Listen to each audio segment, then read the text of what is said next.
Hi everyone, this is Chad McCanna, and just a programming note, we recorded this episode at Hyle's Bachelor party in real time. The two of us were actually in the room together, which is a rarity for this podcast.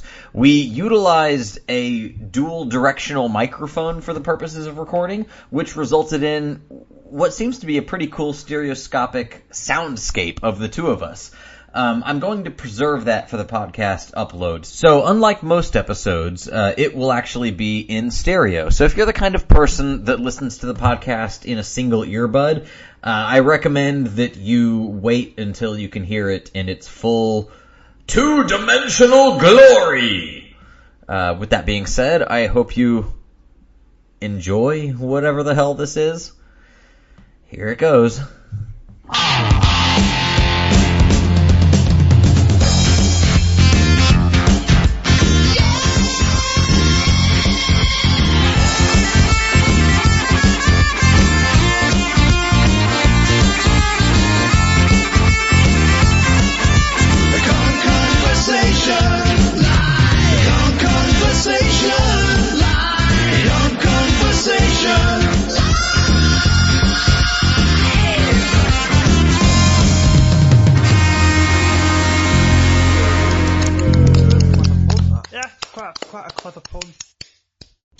Hello and welcome to Hyle's birthday, bachelor party, one of those things. I'm Chad McCanna. Can it be my birthday party? I would have really liked some cake. We can shift the calendar a bit and do both. It'll be a little early, but... Woo! All birthday party! Doubling up. Oh my god, that's topping out. Apologies for the potatoey audio quality. We're doing this in a basement in the middle of mountainous Virginia and trying to stream it out to basically everyone who's out there. Yeah, so basically, if you haven't been following the show, I wanted to have my bachelor party be an episode of The Kongversation. Yeah. Why? Because I'm weird. Yeah. There's really no other way to put it. This was a strange idea. What was the genesis of this idea for you? By the way, this is going to be one of many alcohol updates. I am drinking an Angry Orchard hard cider in Hyle. I am drinking Dos Equis Amber. Ooh. So, Yeah. I am at least somewhat interesting. Yes, the most right interesting alcohol choice for ad execs everywhere. Yeah, well, it's a great ad campaign, and I still think, why did they discontinue it? It makes no sense to me. Kyle, why did you want to do your bachelor party on the internet? Because, again, I'm weird. I was trying to think what I want to do for a bachelor party, and well, we're gonna be, okay, my wedding is in Shenandoah National Park in Virginia, and it is, like, Chad and Janelle are being holed up in a cabin out in the middle of nowhere. We drove about 8.5 hours from New York City. It should have been a 6-hour drive, but traffic and just the nightmarish hellscape that is escaping from New York, extended that a bit. I totally empathize with the plight of Snake Plissken. Yes, yeah, absolutely. And, I don't know. I thought, well, there's really not much to do. Like, we're not gonna go out in the woods at night and, like, drink beer. The woods, by the way, are I've lived in cities all my life. I'm familiar with the woods, but generally not at night. And it is the scariest thing I've ever seen in my life. If you shine a bright light into those trees, it's horrifying. Yeah, You live around this. Do you have a deep psychological aversion to that, or are you just used to it? I'm not afraid of the woods. I find the woods majestic, and they're like, the forest is At magical. night, though, with the harsh spotlight? I don't really care for it at night. It's fun when you're sitting around a campfire, making s'mores. But yeah, it is slightly disconcerting. It reminds me of A campfire, though, I mean, that's a place of safety. Yes. You know that the fire will protect you from the elements and the things that go bump in the woods, because they constantly go bump. There's a cacophony around us. Yeah, and you like what sounds like the smoke monster from Lost constantly. Yeah, it's just that tick. There's a lot of New York City taxi cab receipt printers out there. But so I was like, well, there's not really much to do. It's not like Chad's bachelor party where we just bar hopped until he ran in terror. Oh yeah, I fled my bachelor party that you put together. Well, as I was explaining to Chad, I don't take full responsibility for that because we were with Mr. Jeremy Thorne, who longtime DK Vine readers will remember as the host of the Smashed Update. Yeah, that fucking bitch. He also did Put It in Your Mouth, yeah. which we did the... that was a cooking show, by the way. Yeah. We should clarify. Well, Chad was on most of them. I only appeared briefly on YouTube LA version of that. We got a little avant-garde with that, and people weren't that happy. I also fled that.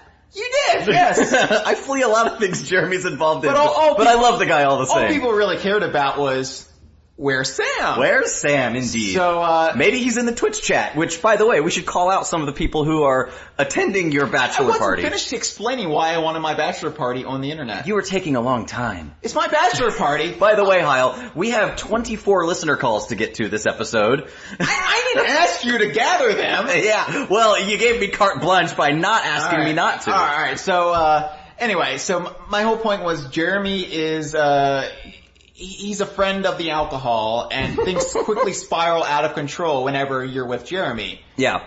So, anyway, that's his superpower, though. Your bachelor party, not my fault. Okay. But we did have a lot present. of laughs when I tried to give that homeless man $1 for laughs.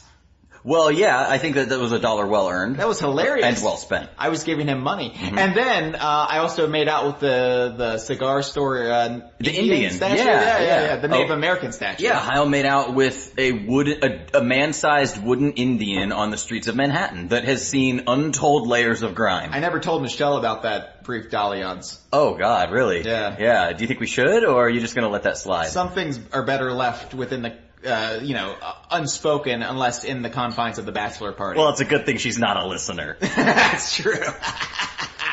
So, anyway, I'm gonna be in the Caribbean for the next week. Yep. So I was like, well, what are you gonna do for the Kongversation? We've gotta have a conversation. Yeah. And I was like, wait a second, 2 birds, 1 stone. Ugh. Who do I really want to have a bachelor party with? Well, Chad, obviously, but I also want to have a bachelor party with my whole DK Vine family, and that's everybody who paid $5 and up. Well, okay. See, that's why I blew the walls off this. We've got a ton of people out there in the chat that you didn't expect, actually. I wasn't expecting, this was a nice treat. It was a tasty treat. I don't think the people who are with us want to be categorized as tasty, but... who knows, a couple more beers, anything goes. Alright, you're all bit players on Orange is the New Black tonight. So I wanted to spend my bachelor party with the people the friends who matter the most to me, and that's everybody on DK Vine. Mm-hmm. Whether you're on staff, whether you're just a reader, whether you're a patron, or whether you're a cheapskate. Yeah.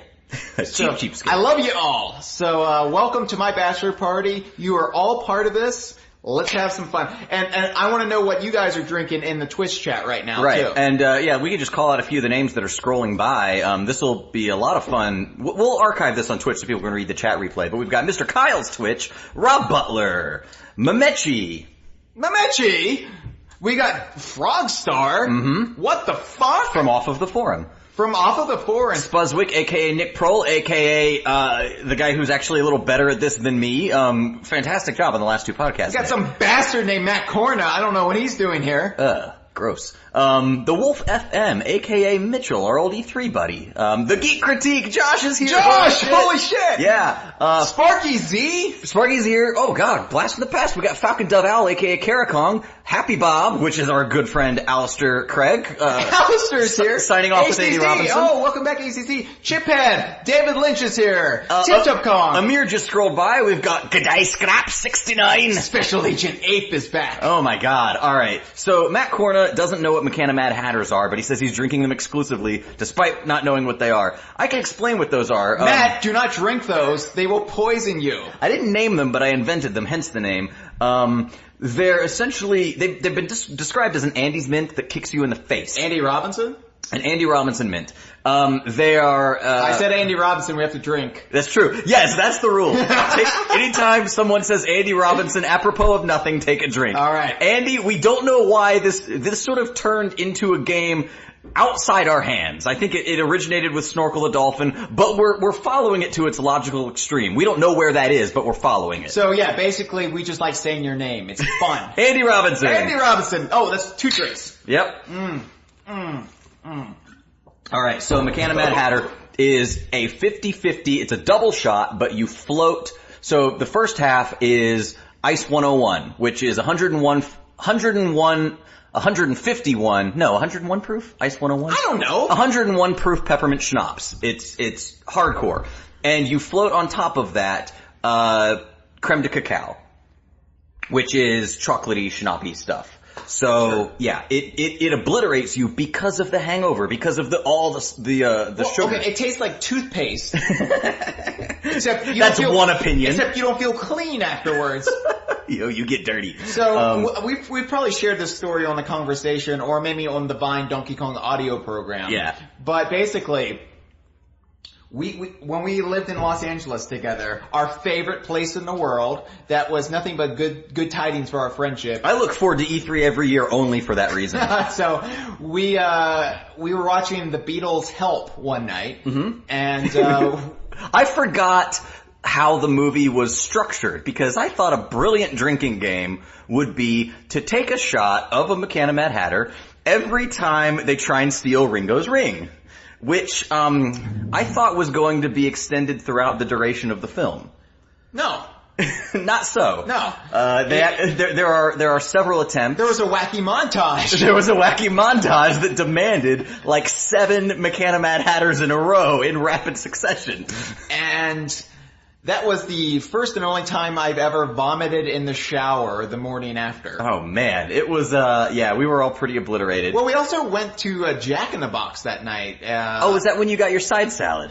And you woke up with lettuce in your mouth, right? I woke up with lettuce in my mouth. Yeah. And, I don't know. Yeah. No, wait. That was another night. Cause the day I woke up with lettuce in my mouth, we didn't get a salad. Oh, that's right. Yeah, it was a phantom mystery. lettuce. So like, what happened? No, wait, wasn't that was New York? We drank a lot in Los Angeles because we loved it so much and we wanted to celebrate it. I'm pretty sure that was your wedding when I woke up with lettuce in my mouth. Oh, that's right. That was. You were in the bathtub in Jeremy's room, weren't you? And I woke up with lettuce in my mouth. And to this day, I don't know where the fuck that lettuce came from. I think Jeremy delicately, just gingerly tucked it into your lips. I think we robbed an all-night delicatessen. And I bit into a head of lettuce. You're actually wanted in New York. You have warrants out for your arrest, like Homer Simpson. Like you cannot go back there. Okay, we have a lot of calls because Hyle didn't realize this, but I solicited a bunch of... Where and when did you do this? Because I'm usually pretty dialed into DK Vine. Yeah, well, I didn't ask anyone not to tell you, but they didn't, which was awesome. Well, again, how did you get the word out? Like emails, Skypes, Twitter DMs, I have my ways. Okay, that seems a little covert. Yeah, it was covert. Okay. It was covert by necessity. So...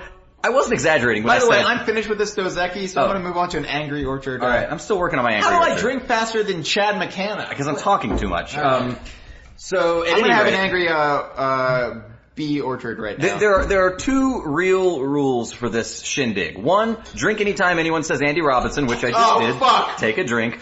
And 2, take a drink when we listen to a call, because I wasn't exaggerating earlier. 24 contributions to this episode. Wait, we have to drink with every call? Not continuously. All right. Just take a sip. By the way, I actually remembered I packed some rum in my suitcase. We'll have a bit of rum before the very last contribution. It's because when I was packing my life up, because I'm with my lovely new wife Michelle as of tomorrow. We're moving into a townhouse, and so I had to pack everything up. I found a bottle of old rum underneath my bed with lime mixed into it. Lime rum? Yeah, it's a Captain Morgan. Okay. And I was like... I guess you can get drunk and prevent screaming. I don't even remember what this is from. I think this is from my depressive years when I was just drinking before I went to bed. Lovely. I've had those. There's like a quarter of rum left in the bottle, but I was like, I'll pack this for the bachelor party, so... Excellent. Yeah, that period of my life in no way overlapped with Los Angeles. I also thought it'd be appropriate for Sea of Thieves since we're shills for Rare.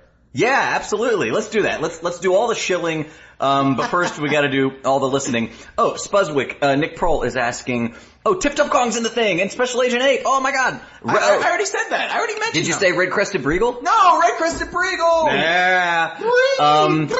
So, Spuzzy's asking, by the way, dude, that was an awesome Cardiacs-inspired song in the last podcast. You guys should listen to that. Nick wants to know if Michelle's appearing on the podcast. She might tonight. She might come down the stairs and we'll just scream at her and then she'll just kind of glance at us and walk in the other room. Yeah, that'll be great. You're putting this episode together on the YouTubes and the iTunes. I guess. We need to do due diligence. No, we're not going to do that this time. We're not going to denigrate the reputation of this fine episode. Of the Bachelor Party? Of the Bachelor Party that's going to be like 3 hours. This is going to be a Two Towers extended edition. Jordan stream. We're taking it all the way to the nth moot. By the way, apologies if we don't read out your name, because we're going to keep getting more and more alcohol up. So if you join in progress, we'll try to read your name as we see you. All right. So first call of 24. Hey, Jeffrin. Jeff. Hello, Hyle. It's Joe here, your former podcasting partner in crime. That's right, I'm not dead. Sorry. Just want to wish you a happy married life. You know what they say? Marriage isn't just a word, it's a sentence. I wish I could be there with you on your stag do. Oh, sorry, bachelor party. I'd love to have some crazy drunken antics. I still miss the days when I would have a couple of bottles of cider and we would argue for hours on end about whether or not Donkey Kong Land 2 is actually canon or not. Fuck you, Joe, I wish I could be there with you so I could give a Donkey Kong Land 2 themed wedding speech, but I'm afraid this is the best I can provide. Best of luck to you both. Bye-bye. Oh, Joe. Thank you. Joe Mudd. That's awesome. By the way, Joe, I apologize. I meant to structure these in a certain order where I would take listener calls first, then I have a special category, and then I would take DK Vine collaborators. You're definitely grouped with the DK Vine collaborators, but I took them out of order initially. I'm only one Angry Orchard in. But anyway, Joe, pretend like you came like 2 hours into the show. By the way, Joe. By the way. Yeah. I hope this episode produces a lot of juicy YouTube comments for you. Oh, it might, yeah. Sound off in the comments below. Who gave the best well wishes / character assassinations to Hyle? Character assassinations? There may be some. Oh. I've only listened to a few of these. Is this the Comedy Central roast of Sir Slush 2? It might be. Oh. Yeah. Joe, thanks for participating in this. Joe, I love you, man, and I miss you, and go back and listen to the Chabbatical era of the Kongversation. There were some good ones, including the first spotlight of Donkey Kong Country that I was not around for. Yeah, that still bothers me conceptually that we just kept switching off hosts for that spotlight. Yeah. Who was the second host? You. Oh, okay. I have a limited memory of such things. It's okay. We're all family here on the Kongversation. It's not just about Chad or myself. It's about all of us. Really. Yeah, honestly, yeah, everyone who has been on the show when I have not has been amazing. Although, Hyle, you've been on every episode, haven't you? Yeah, even on my honeymoon, I still find a way to... I keep telling you to take a week off and you refuse me every time. Because I'm neurotic, and if I take a week off, my life will be over. That's true. Well, a creature of habit needs to habitate, or, whatever Ben Franklin said. My syphilis. Let's take another call. All right. Hey guys, it's me, Adam. Sorry I'm whispering. It's like 1 a.m. where I am, but Adam, I really did not want to miss the opportunity just to say congratulations, Hyle, on your marriage. And I just think that's super awesome. You must be very excited about it also. I just wanted to say that DK Vine has meant a lot to me in this past year, so I'm glad that you guys can sort of just randomly share this stuff. That's kind of what I like about you guys. You really don't care about how weird your content is, One day you can be talking about with something like Donkey Kong Country, Tropical Freeze, and then the next day you're talking about a Banjo-Kazooie erotica fan fiction. I just think it's hilarious. It's a range. Anyways, congratulations, Hyle, and you guys are just Awesome. Okay. I'm gonna go to bed now. Okay. Okay. Night. See ya. Oh, ACZ, thanks. It really does mean a lot when people say what DK Vine means to them, if it means anything at all to them besides, I hate DK Vine. So, Especially when they're not lying. Yeah, especially. So, thank you, and it was a pleasure having you on a few weeks ago. I look forward to having you on again someday. That was another fantastic episode that I was not on. Yeah. I'm just proud of that episode title more than anything. I mean, Which one was it? C. The C for Comic-Con. C for Comic-Con. That's right up there with X 15 Ways to Cleave Your Canon. Okay, but at least with Comic-Con, there's a time with Batman. So the comic nerds will get it. Yeah, I was just going for like a weird music reference that clusterfucks all the multiple I like that topics. one. I like that one. It's fun. It was as the trap I usually fall into, more clever than funny. By the way, your speech tomorrow night, your toast. Yeah, it's all right. I assume it's going to be more clever than funny. There's some of that. You gave me a little preview of a bit you're going to cut. And that was quite funny. Yeah. So I had to cut a bit. Let me go get the index card. Dead air. Great. Yeah. Okay. Now spin some wheels. All right. So, so I see there's some angry Orchard fans in the chat. Hey, Hyle, shut up. I got the index card. So context. Please. I don't know how I got it in my head. Probably because Hyle and Michelle's wedding invitation save the date thing was basically an amalgamation of all their various passions and hobbies and fandoms. It was our two worlds coming together. Right. So there was Lord of the Rings stuff for her primarily, yeah. Well, okay, so we both love Lord of the She introduced me to I had never gotten into Lord of the Rings, the movies. I tried. Yeah, but my headspace wasn't in it, and she got me into... Never listened. Yeah, but I guess it was a pretty girl who wanted to sleep with me, so... That's fair. And I was like, okay, Gandalf, sure. Mm-hmm. And, so Gandalf was in the middle of this thing, and there was Diddy, there was some other stuff all over it, but for some reason McCartney, Paul was on there. Is Paul McCartney going to be here for my bachelor party? He might show up. And for all we know, Red Crested Breagle is Paul. So I thought, for some reason, I don't know where the seed planted, but it germinated to the point where I literally thought this was happening. I thought they hired someone to dress as Gandalf to do the ceremony. And I assumed because of the image they used in the invitation that it would be Gandalf the Grey. And I thought this so firmly. Apropos of nothing besides this like brain implant that our invitation gave. I was incepted somehow. Did you also think that Diddy Kong was going to be there? Well, who else is going to be the ring bearer? Well, it'd be Frodo going through this train of thought. Yeah. That's true. I thought this so truly that I actually worked it into my best man speech. And so unfortunately I'm going to have to cut this line. But on that note, I was happy to see that the ceremony was performed by Gandalf before his battle with the Balrog. Nobody but the bride should wear white to a wedding.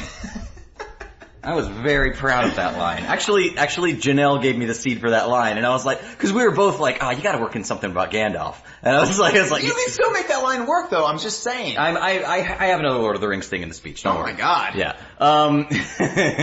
Anyway, that's yeah. So I had to drop that, but now you all get to hear it. By the way, I think Janelle's going to do a cell phone recording of my speech, so I'll put that up, and I'll also put your speech, my Diddy Kong Racing, your Diddy Kong Racing themed speech from my wedding on the DK Vine channel. So we'll get both of those up at once. So yeah, look forward to that. Isn't it great that we're both married now, and we can I don't know, it's like Pokemon Red and Blue, like two different flavors. So? Two different flavors of the same thing. Oh, okay, yeah, sure. I'll go with that. Why not? Did we already listen to? Who did we listen to? Oh yeah, ACZ. Cool. You want to hear another? Yeah, let's keep them rolling. The final Stark Weather TD says the final caller will be Elliot. I can disabuse that notion. I have no way of knowing how to get in touch. I drove past Elliot's house today, just seeing if he was around, because I thought it'd be funny if was he like looking through the window shades in full on Juggalo gear? I don't know where the fuck that dude is. Yeah, maybe he's Sam. That would be really weird. He might be Sam. All right, regenerated into Sam at some point. You know, Hyle, if you would have asked me if you should propose to Michelle, I would have told you to go for it. Except you've already got it covered without my persuasion, so instead, here is a couplet for you both on this otherwise momentous occasion. Your wedding day may come and go, but may your love forever grow.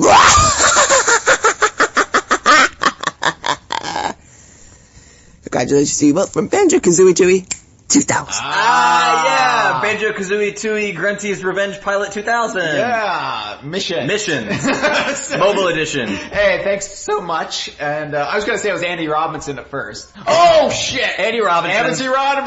Woo! Take a drink. That was awesome. Thanks for doing that. Thank you. BKT2K. All right. Another? Let's see what the chat has to say right now. All right. Yeah, because we're only 3 calls in. Rob Butler is asking if there's any kids on the way. We're going to try to nip that in the bud for a while. That's for sure. So, wait, what do you mean by nip it in the bud? Because that could be taken several ways. You mean you're going to do it immediately so that you can never enjoy your life as a married couple? What Michelle doesn't know is I've already had a vasectomy. Oh, nice! So yeah, it's not bad without kids for a bit. I've been married 5 years. Yeah, I was gonna say, you guys are making it work. Yeah, and we've got another couple of years before the biological imperative catches up with us. But then you could just get one of them kids from the China country. We could get a kid from the China country if we wanted to, and if it gets to the point where we can't have kids for age or whatever reason, and we want to, we might well adopt. If your junk gets mangled, yeah. Just don't let in-laws pressure you, because they will pressure you. Oh yeah, fuck the family. Fuck the family. They're right upstairs. Michelle's family is right upstairs right now. Everyone in the Twitch chat is our real family. Exactly. Kongversation, right. we know how to pander like pros. Haven't you seen our E3 trailer? By the way, the chat is trying to get in on the Andy Robinson drinking game by writing Andy Robinson. Andy Robinson. Doesn't work that way. No, although by referencing it yourself, you just forced us to drink twice. Fuck. Okay. Another call? Yeah, this Angry Orchard is Karate Man Joe is here. Chad, what's your favorite Rhythm Heaven character? I like there's an onion. So, Mamechi actually gave me this game. Out of nowhere. He gave me Rhythm Heaven Megamix. He sent it to you? He emailed me a $10 and a $20 eShop code. So that I could have $30. I thought Mamechi somehow knew your address and was just mailing you weird Never ever. toenail clippings. No, but Mamechi just said, Chad, I want you to play this game. I think you'd love it. And he mailed me $30. So I downloaded Rhythm Heaven Megamix, and in return, I bought Mamechi a $30 copy of Minecraft. Because I wanted Mamechi and DK Minecraft. But, I was playing it, and there's this, one of the mini games in Rhythm Heaven requires you to pluck the hairs off of an onion, I think, and I thought that was the weirdest, just fucking bizarre thing. An onion that has like a 5 o'clock shadow? Yeah, well, it's like there's these little like skin tags almost. It's really disgusting. And you're just plucking them off of this onion's face. And, so that the guy could grow his onion crops. The game makes like no sense, but, I think that's the onion. It might be a drone. It might actually be a drone. But I like the hairy onion. I don't know if it was really hair. I'm laughing right now, by the way, because I'm just kind of repulsed by this concept. Let's call it follicular. Okay. Anyway, thank you, Mamechi, and there's the answer to the question. Alright, let's take another call. Hey, I'm pausing it. Who do you want to call? Steve from Rare Gamer. Yeah. And I know that he's not from Rare Fan Debase. To be fair, I started my bachelor party a little early. Yeah, that's true. I corrected myself. That's true, you did. I caught myself. And it's so good to see you, Steve. By the way, Steve found some pretty, I don't know what magazine they're from, but he was sending out pictures in one of our inner chats about that has some really awesome renders that I'd never seen before. Really? Of what? From rare Nintendo era stuff. So I'm not stepping on that too much, Steve, but those are yours to roll out, and they're fantastic. So everyone pay attention to a Rare Gamer. They may have some cool shit coming out. Yeah. Welcome to the party, Steve. Steve. Amir's still here too. Karate Man Joe. Okay, I'm just reading names now. Yeah, that's what happens to my Twitch streams usually. Yeah, I'll just like stand in a circle. Well, I'm hopefully going to start twitching here in a couple months, so. Oh yeah, you'll become acquainted with this crowd. As I play the bongos for you. Pat. Hello guys, this is Yoshin, aka Funky Dude, and I would like to give my biggest congratulations and warmest well wishes to Hyle for your upcoming big day. I've been a fan of yours ever since you were a floating question mark named after an evil snowman drone. That's true. And all these years later, it's an absolute honor to digitally witness you go through this milestone as a real human being. A real human being as far as I know, anyway. For the occasion, I have one little question for you guys. I wonder, what DKU couple or duo would you say most closely mirrors or parallels Hyle and Michelle's relationship? Perry. Is it Parallels. the adventurous life of Diddy and Dixie, Yeah, or perhaps something more idyllic? Either way, have an awesome party and a fantastic ceremony. All the best to you. Wow. So, yeah, what do you think? Thank you, funky dude. You know, I want to say Diddy and Dixie because I was trying to think of this because I was writing my speech and I was racking my brain. my grandparents are going to be so confused. Turnabout's fair play. I was trying to think of what analogs there are, and it occurred to me there really aren't that many sound relationships in the DKU, are there? No. I mean, Mumbo hits on anything that moves, but for on the Facebook page, I had Give me a Rolling Rock. Rolling Rock. We got Rolling Rock in the house. That's right. Yeah, nothing but the best. Angry Orchard and Rolling Rock. Wait, oh my! Isn't Rolling Rock what the angry video game nerd drinks? It is. Yeah. All right. Well, you're just ripping off his bit, man. That's true. That's true, Hyle. So, now can you continue blasting that diarrhea dookie from a mountain goat's ass out of your mouth?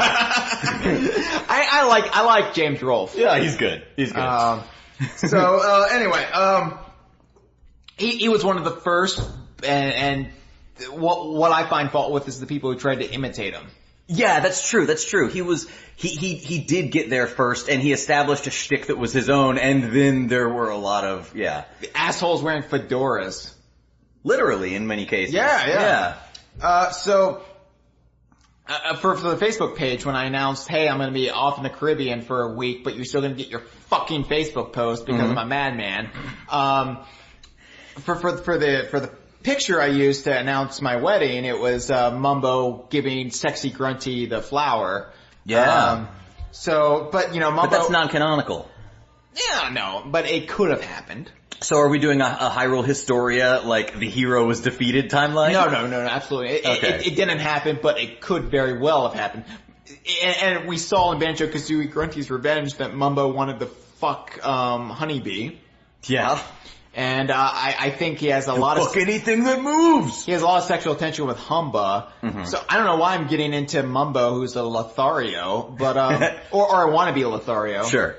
Diddy and Dixie are like the safest bet, but everybody wants to be Diddy and Dixie because they're like a solid couple, and they don't. The thing. Matt suggested Dixie and Kitty. Cousin Levin. The thing I like about Diddy and Dixie is they're not defined by their relationship. They're just in a relationship, but they're still individuals, and I think that's what Michelle and I aspire to be. Okay. We go into. Cause when, I met Michelle and we started dating, I had just gotten over like my massive bouts of depression and have finally like gotten happy with myself. Mm-hmm. So I didn't want to lose myself in this relationship where I would just be like completely absorbed by like the relationship. That's easy to do. The John and Yoko trap. Yep. So yeah, I'm very glad the ceremony is not being conducted A, by Gandalf, or B, in a bed. Well, hairpiece, Chad. That's true, yeah. Surely the world leaders are going to listen to that. So I like Diddy and Dixie in some respects. I just saw that, she was fond of the word yes, and I thought, well, that's someone that I want to spend my life with. Let me leave my wife and child for this woman. I mean, she used the word yes. It's got 3 old letters in it. Your John Lennon needs a little work. It does. It's better than mine. It's not quite there. Yeah. A little bit more nasally. A little nasally. Yeah. I don't know. I mean, it's not the best. My pulse alright. Of course, the best John Lennon impression is silence because he's dead. That's true. Well, that's the impression that he's doing right now. Right. Yeah. By the way, what happens when we need to piss? I don't know. We'll take a $5 if we need to, but. All right. Yeah. No. There were some suggestions in the chat, by the way, of George and Mildred Ice Cube. Well, then that means we're martyrs. Martyrs? Was there like a... Did anyone take up arms over the deaths of George and Mildred? Well, we kind of have. Yeah, that's true. Yeah. There's I would love there to be a George and Mildred jihad. Boggy and Mrs. Boggy has all sorts of problems. Conker and Barry, obviously, that you don't want to go with that. How about Jolly and Mary Maggie? It's a pretty solid relationship. Yeah, although Jolly just said, "Oh, she disappeared. I don't know where she is." He didn't go out looking for her. That's true. I don't want to be that guy. Yeah. Gooper and Amber, although that's terrible. You do not want that. That's true. Yeah. I guess the closest Diddy and Dixie is solid. Well, the closest thinking about it thoroughly, it would be either Mr. Pants and Mrs. Pie, because they've got that simmering tension, that simmering sexual tension that Mrs. Pie was married, but that wouldn't stop Mr. Pants. Yeah, but do you want to be that guy? I'm just saying, if Michelle was married to some other dude, that wouldn't stop me. Toby must be so confused. And, well, Toby got shot in his face, so what does he care? Yeah, he meant Pluto Pants. And then, what else? I guess Baron von Ghoul and his abducted children, because, really, I mean... It's definitely a mutual thing. I love Michelle with all the passion that a pedophile loves his connection. Hey, let's take another call. Okay. Hey there, Hyle. How you doing, mate? Kev here. Hey, Kev. Kev Rose. Friends.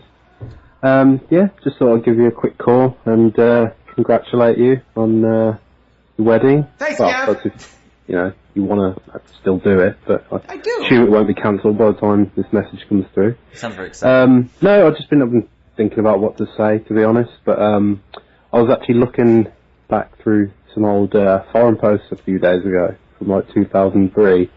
And it struck me, I was going to get an example, but I can't be bothered, it's too much effort. It struck me that during the dark years, back when I was a bit of a troll, you were one of the few people who was actually still polite to me and genuinely friendly.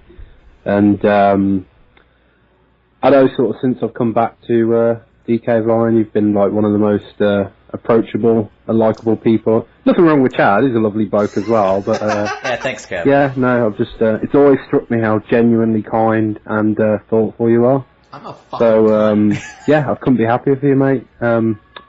Hope everything goes well. I don't know your lucky girl, but I'm sure she's wonderful. And keep it that way. Yeah.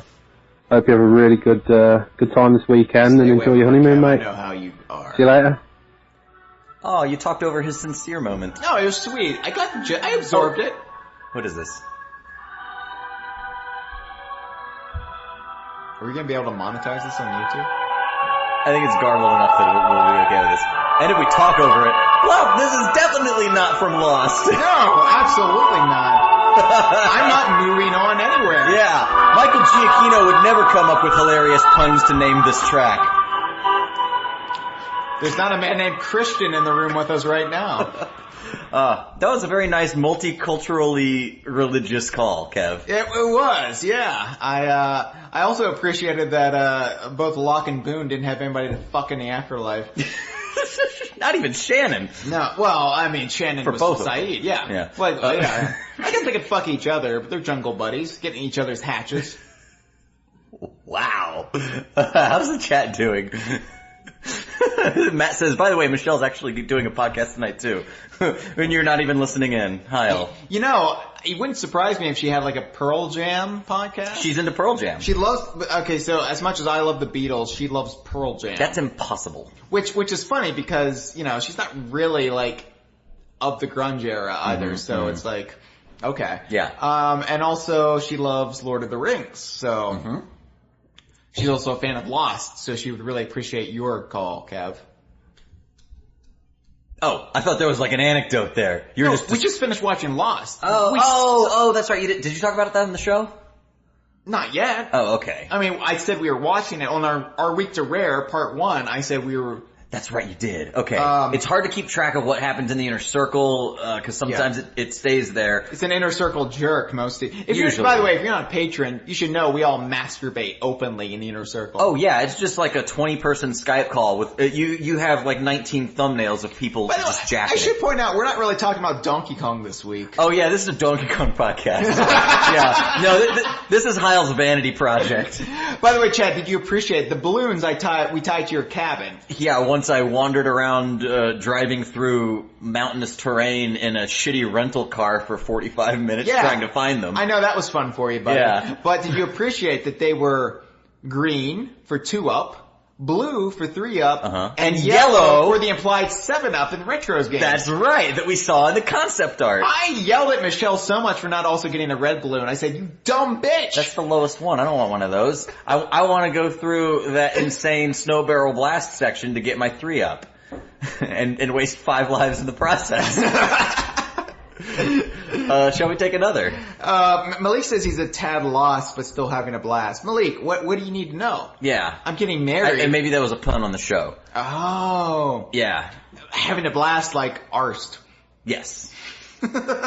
Poor Arst. He just wanted to tell them about the hurricane. And he also wanted to fuck Nikki. Yeah, and steal off of Nikki and Paolo. And from off of Nikki and Paolo. Exposé.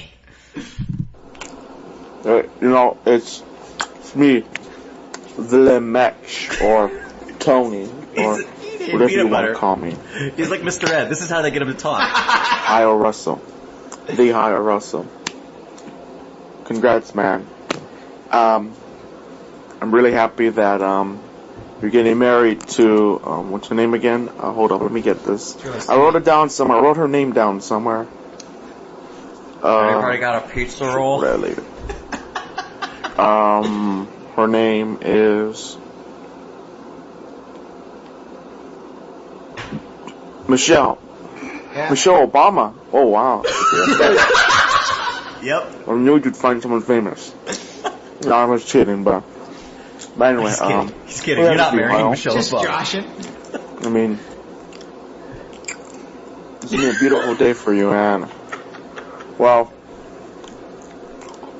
you know, man, you know everyone loves you on DK Vine. I do too. I think you're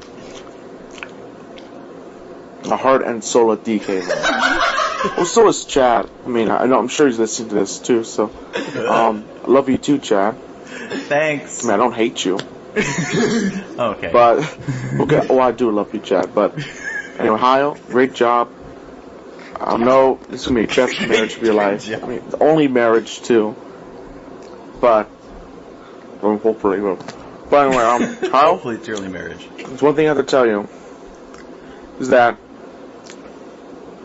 please ask your wife who her favorite duck is. I mean, she's not your wife yet, your fiance right now, but yeah, so you have to wait till future tomorrow. wife. Okay? Alright, man. I love you. And I love everyone. But you're awesome. Sandwich mode. Okay? Alright, man. I'll see you now. See you too. Happy wedding day. Bachelor's party. Thank you. Wow. Well, thanks for treading on our web zone there, Mameshi. I was, I don't know, that call was the most disappointing thing since my son. No, I was gonna call Michelle right now and ask her what her favorite duck was, but then I remember she's in a hot tub upstairs. Mm-hmm. So, can we yell through the floor? I think I can hear people. Okay, here's the deal, Mamechi.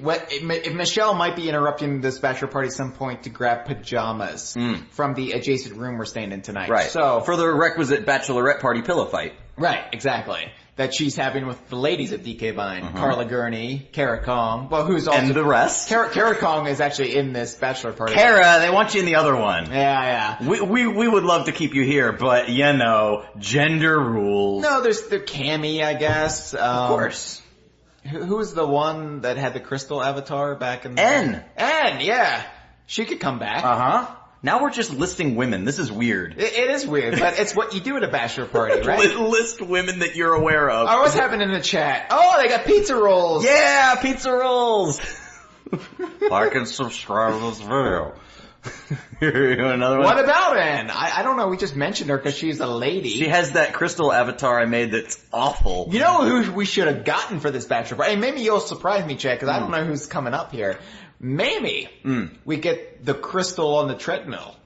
Oh, because over here, Chad, I don't know. You can't see it. That's actually an elliptical, which is what that crystal was using. Okay, so in this like rec room we're sitting in right now, we've got an air hockey table. If you go look on Twitter, there was a picture I took, and I think you can see this exercise implement in the background. So what you might have to do, Chad, is when I get a couple more of these in me, this fine assortment of booze, the angriest of orchards, beer type beverages. Yeah, we might have to recreate the crystal on the treadmill video. Cammy's here. Cammy! Oh my god, Cammy showed up! Whoa! We speak of the devil. Wow, that's amazing. It's like Beetlejuice. Or Andy Robinson. Oh, I need to open something. I'm gonna get a Dos Equis. Yeah, those are Dos Equis, you gotta pop that, yeah. Actually, I'll try Rolling Rock. Rolling Rock? Yeah, it's not great. Okay, then I'll try Dos Equis. Dos Equis is infinitely preferable to Rolling Rock. Alright. Andy Robinson. Oh, Andy Robinson. Twice. Oh, you said that's 3 times. Shit! Oh my god, dude, it's spilling. You just opened that. Alright. Cammy's been here for 20 minutes now. I'm soaked in beer right now. Yep. Tomorrow you're getting married. Crystal treadmill. Yeah, that might be the last one. We don't know. It might be fun though if you record me on the treadmill and I'll be like, I'm Crystal on the treadmill. Which is exactly what she said in that video. It would be so accurate. Yeah, I'll put them side by side. No one can tell the difference. I'll have to point out all the places on your face that aren't covered in blue and white makeup. And then the DK Vine forum can just bitch endlessly about how Star Fox Adventures is not a Donkey Kong game. Mm-hmm. And like, why are you covering this? Yeah, because he's, what was the line? He's, in a way, no. But Saf then found a bunch of other references later on where Lee basically confirmed that they're the same. Lee Loveday. I can first name him.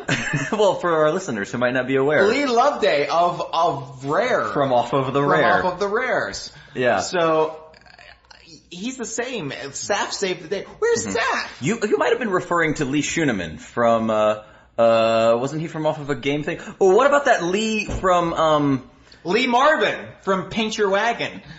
What about, do you remember the Lee from Rubber Chicken? It was this guy from the first Xbox conference who won a contest, and they wrote him all these letters. Alistair can tell us more about it. Alistair, explain this to me. It was Lee something. Alistair, write a paragraph and then we'll read it. By the way, Saf,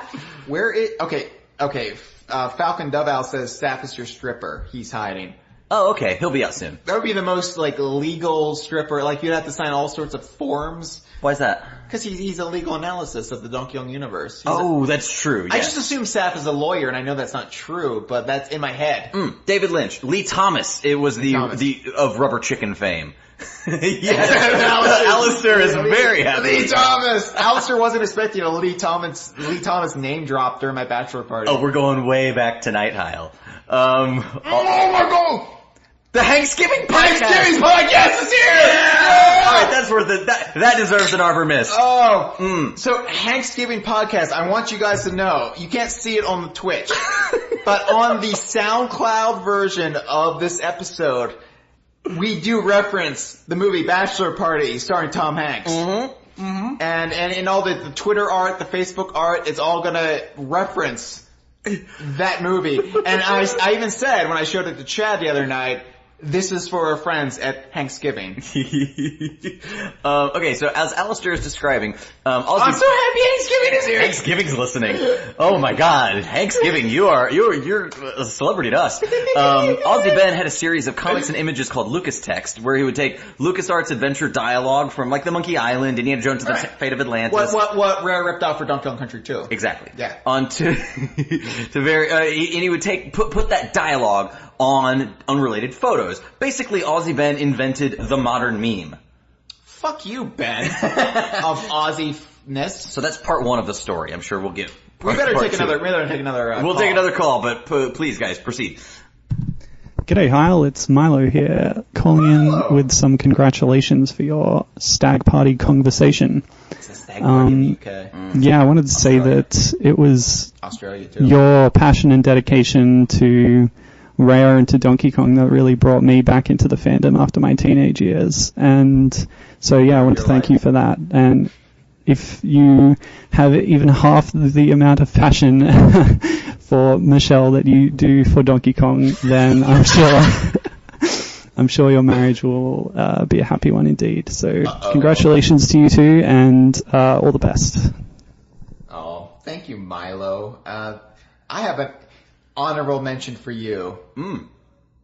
I don't know where I'm going with this. Oh, that's okay. Yeah, I could have picked it up, but I decided to know and be silent. My honorable mention is to say, Milo, thank you. It doesn't work.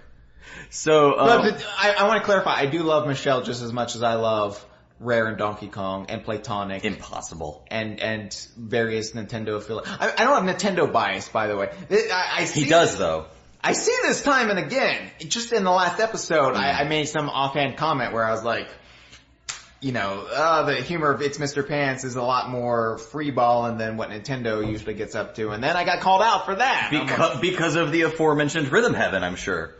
Okay, but I don't understand a follically challenged onion. There's an east-west divide. Sorry, Mitch. It's Rhythm Heaven. Have you seen how white I am? I don't know. I don't understand. There's definitely a cultural barrier between my understanding of the full breadth of the sense of humor in Rhythm Heaven. Although I'm sure there's a lot of cleverness there, but to my Western eyes, it just looks random. Whereas with Mr. Pants, we can see the intricacies of it because we're more familiar with that style of humor. See, here's the thing. Humor does not really translate well across cultural divides. Right. It's why Hollywood comedy movies don't really do well overseas and why they have to make most of their bank domestically. Thankfully, that's why we're not getting a fucking Paul Feig Ghostbusters sequel. Because I hate women. Right. And Paul Feig, for some reason. Well, because he's Didn't he do Freaks and Geeks? Okay, but here's the thing. Freaks and Geeks is not Ghostbusters. Yeah, that's true. Okay, I'm fine with Freaks and Geeks. I'm fine with the episodes of The Office he directed. Okay. I'm fine with even Bridesmaids. But Ghostbusters is his own beast, is his own style of humor. I wouldn't want Paul Feig doing an It's Mr. Pants sequel. Is somebody calling us? Yeah, so the listeners and the thing won't hear it because I'm not recording from Chrome, but someone's calling into our DK Band hotline right now and we can hear it ringing. So if that happens again, just ignore it. Why is somebody trying to call in for the Bachelor party? We're not gonna answer because it's not getting pumped in, but just ignore it if it happens. Okay. Yeah. It's really disconcerting. Yeah. Alright. As you were. Anyway, Paul Feig, I hope you're not at this Bachelor party because I have some terse words for you, my friend. He's the last caller. I'd still be honored, honestly. So Alistair has regaled us with the tale of Lee Thomas. He said, one of those Aussie Ben early memes showed Bill Gates playing the original Xbox with a random gamer. The dialogue referenced a Nintendo game. So that random gamer wrote into the Rubber Chicken, a comedy website, and said, not only was the joke herein unfunny, semicolon, it misrepresents my gaming allegiances and character. He didn't realize that those were two independent, actually, one independent clause.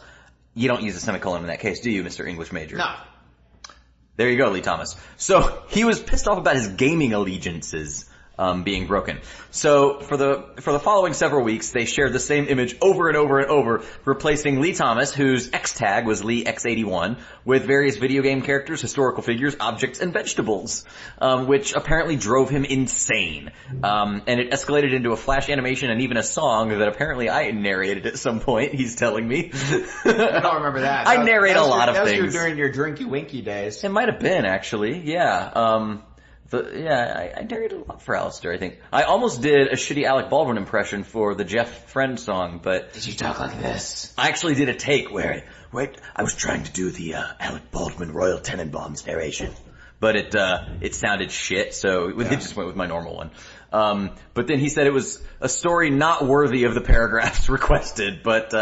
yeah, thanks for fulfilling that request, Alistair. By the way, I should point out, Amir has had to leave us, so... Oh, Amir! So sorry to see you, but thanks for coming. That was awesome. We also got a request to say Evil Acorn.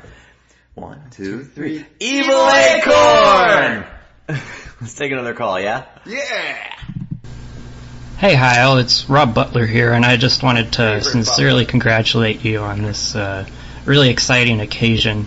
I just want you to think of all the good times you have ahead of yourselves. For example, finishing Donkey Konga 2, and then all those Mario Party games in the slush fund. Be better than Donkey Anyway, Konga 2. I'm really happy for you guys. Have fun. But I also wanted to thank you, because back when I started calling into this show, you actually gave me something really important, and I'm just going to play a little clip. This is from the Kongversation number 222, the second time I called in. Yeah, no, that was actually a really nice call. Thank you for calling again, and I hope we hear from you in the future, Mr. Ob. Yeah, Mr. Rob Butler. I don't know what your last name is. I'm just going to start calling anybody who I don't know what their surname is, Butler. So, just in case you didn't catch that, you actually gave me my name, Hyle. I was just Rob before. That's it. And you gave me my name, Rob Butler. So I'm really thankful for that. And again, I wish you all the best. Thank you. Aww. See, the goal is to make you cry. I'm not gonna cry yet. Oh yeah, not yet. I got a couple more of these in me. I'm drinking Dos Equis Amber right now. Try harder next time Hyle gets married, Rob. Yeah, when I get married to Crystal and the treadmill girl. Mm-hmm. We're gonna find her. Michelle, look out. Yeah. Oh, there's another hen in there. There's another fox in the hen house. That's what they say. Fox in the hen house. But wouldn't the genders be inverted? In this case? There's another hen in the fox house? That's so heteronormal of you, Chad. Thank you. Wait, is that a bad thing? That's a bad thing. Oh, how dare you? I don't understand gender anymore.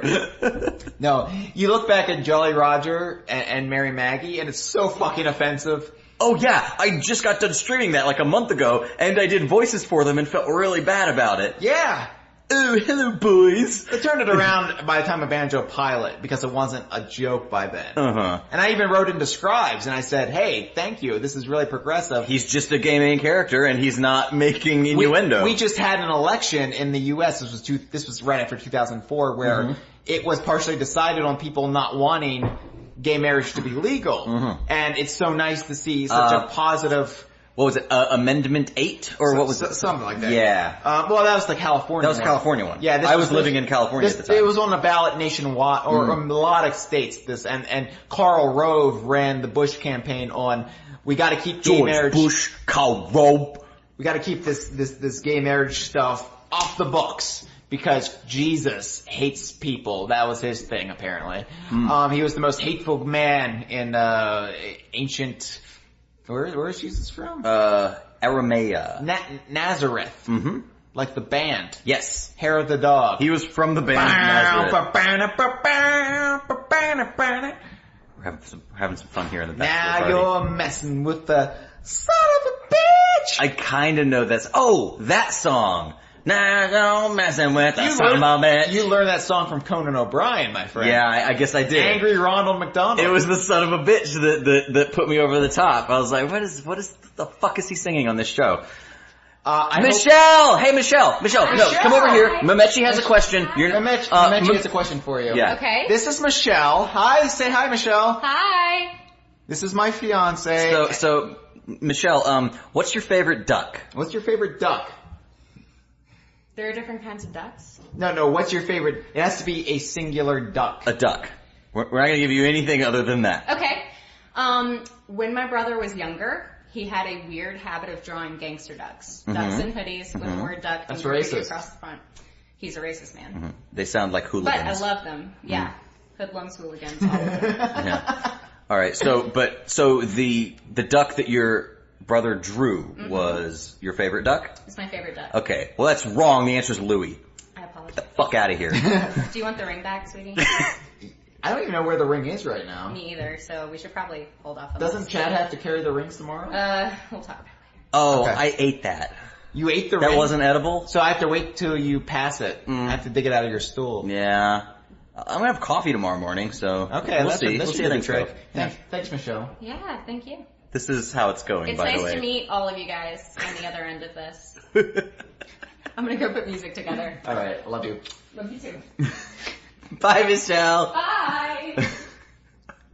Michelle, ladies and gentlemen. The future Michelle Russell. Yeah, she's taking my last. She didn't have to do that, by the way.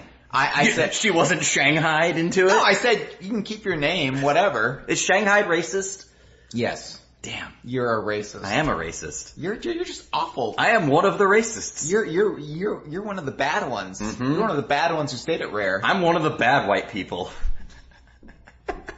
By the way, I like the implication that since all the good ones at Rare left, it's just the bad ones that are now. That was my own, the bad white people thing, that was my own line. That was completely independent with Hyle's Rare comment. No, I was just doing a shtick about Rare. Oh, okay. I missed out on that because you called me racist and I went into a fugue state of, oh my god, how do I get out of this? Love you, Michelle. Love you too. Oh, hear that? Yeah, she doesn't know ducks. That was a good answer though. Yeah, it was genuine. Yes, it was. She wasn't doing comedy shtick. She actually had a favorite duck. Now Mamechi's going to demand to see that image. He's going to ask if it's canon. Yeah, he's asked. Now Tom Hanks is asking, what's her favorite Tom Hanks movie? Okay, when she comes back, right, we'll ask her. Right, that'll be the next question because we're going to be here for like at least another 2 hours. I do have to piss. Well, you can wait until our next call finishes. Okay, fine. Good day, lads. Scrap69 here. How's it cracking? Well, Hyle, congratulations, eh? Bloody hell, you're gonna be married very soon. And this is not time to unwind and party just before, you get changed to the, hell that is marriage. Anyway, I thought I'd call you up and, give you some future planning about, marriage. So some planning shenanigans. See, the thing is... I'm just gonna warn everyone that this is a 3-minute call from Scraps, so strap in. Oh, God. Sex is gonna get a bit boring after a while, let's be honest. So, what I'm calling is to give you ideas as to how to spice up that sex life once it loses that special spark. Of course now, you are. I'm thinking... you go with dildos, outdoor sex. I almost spat out Scraps. Chains. One of those crosses that you can tie each other to. If that doesn't work, then try some spark plugs, because that'll bring the spark back to your sex life. Wordplay. So it's going pretty well, eh? But I hear you're having a bachelor party without a stripper. That's like no, we have South Africa without blood diamonds or apartheid. So I thought I'd all his greatest help hits. you with that, if you know what I mean. Yeah. Ooh. We're halfway through the call. Yeah. Let me take it off. Yeah. Woo! Yeah. Hey, Dr. Conga, come over here. Let's get naked. Ohio. Oh, yeah, baby. Donkey Konga, ladies and gentlemen. Two. Yeah, let's rub against each other. Yeah. Oh, yeah. Yeah, take my pants off, baby. Yeah, okay, I will. Okay. Yeah. Oh. Yeah, the sexy thing, baby. Oh, yeah. Yeah, let's rub each other. Yeah, baby. Rub it good. Rub it. Yeah. I am semi-hard right now, Scraps. Get underneath, bitch. Oh, yeah. Oh.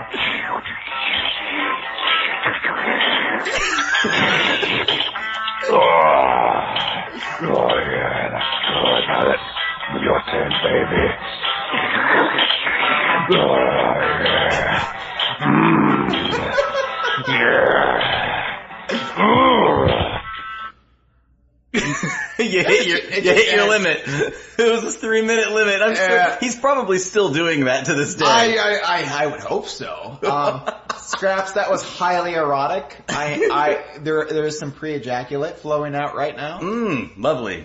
I'm averting my eyes. Yeah, it's quite embarrassing.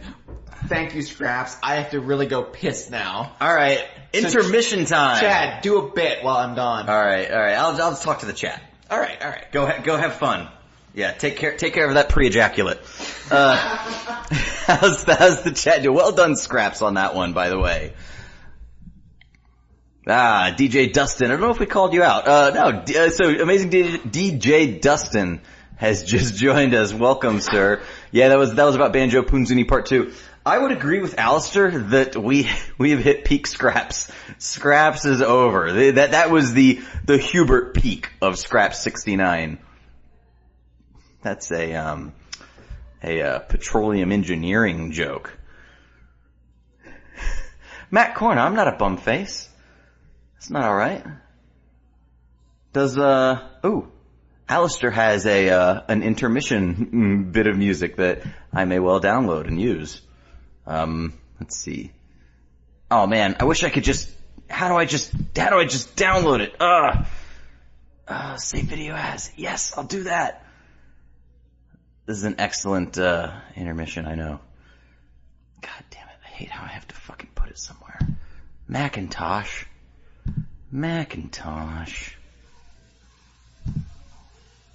Alistair, this is all for you. The Lee Thomas song. Here we go, if I can find it in this labyrinth of Finder windows. Command tilde. There it is.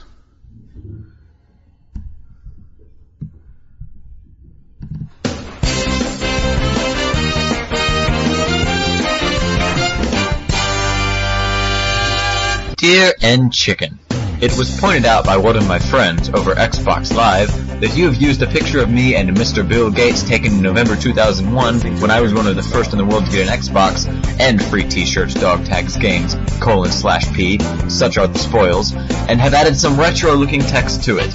Not only is the joke therein unfunny, it's also misrepresentative of my gaming allegiances and character. Please write to me for permission once you have taken it down. Thanks. See y'all around. From Lee. Xtag Lee X81.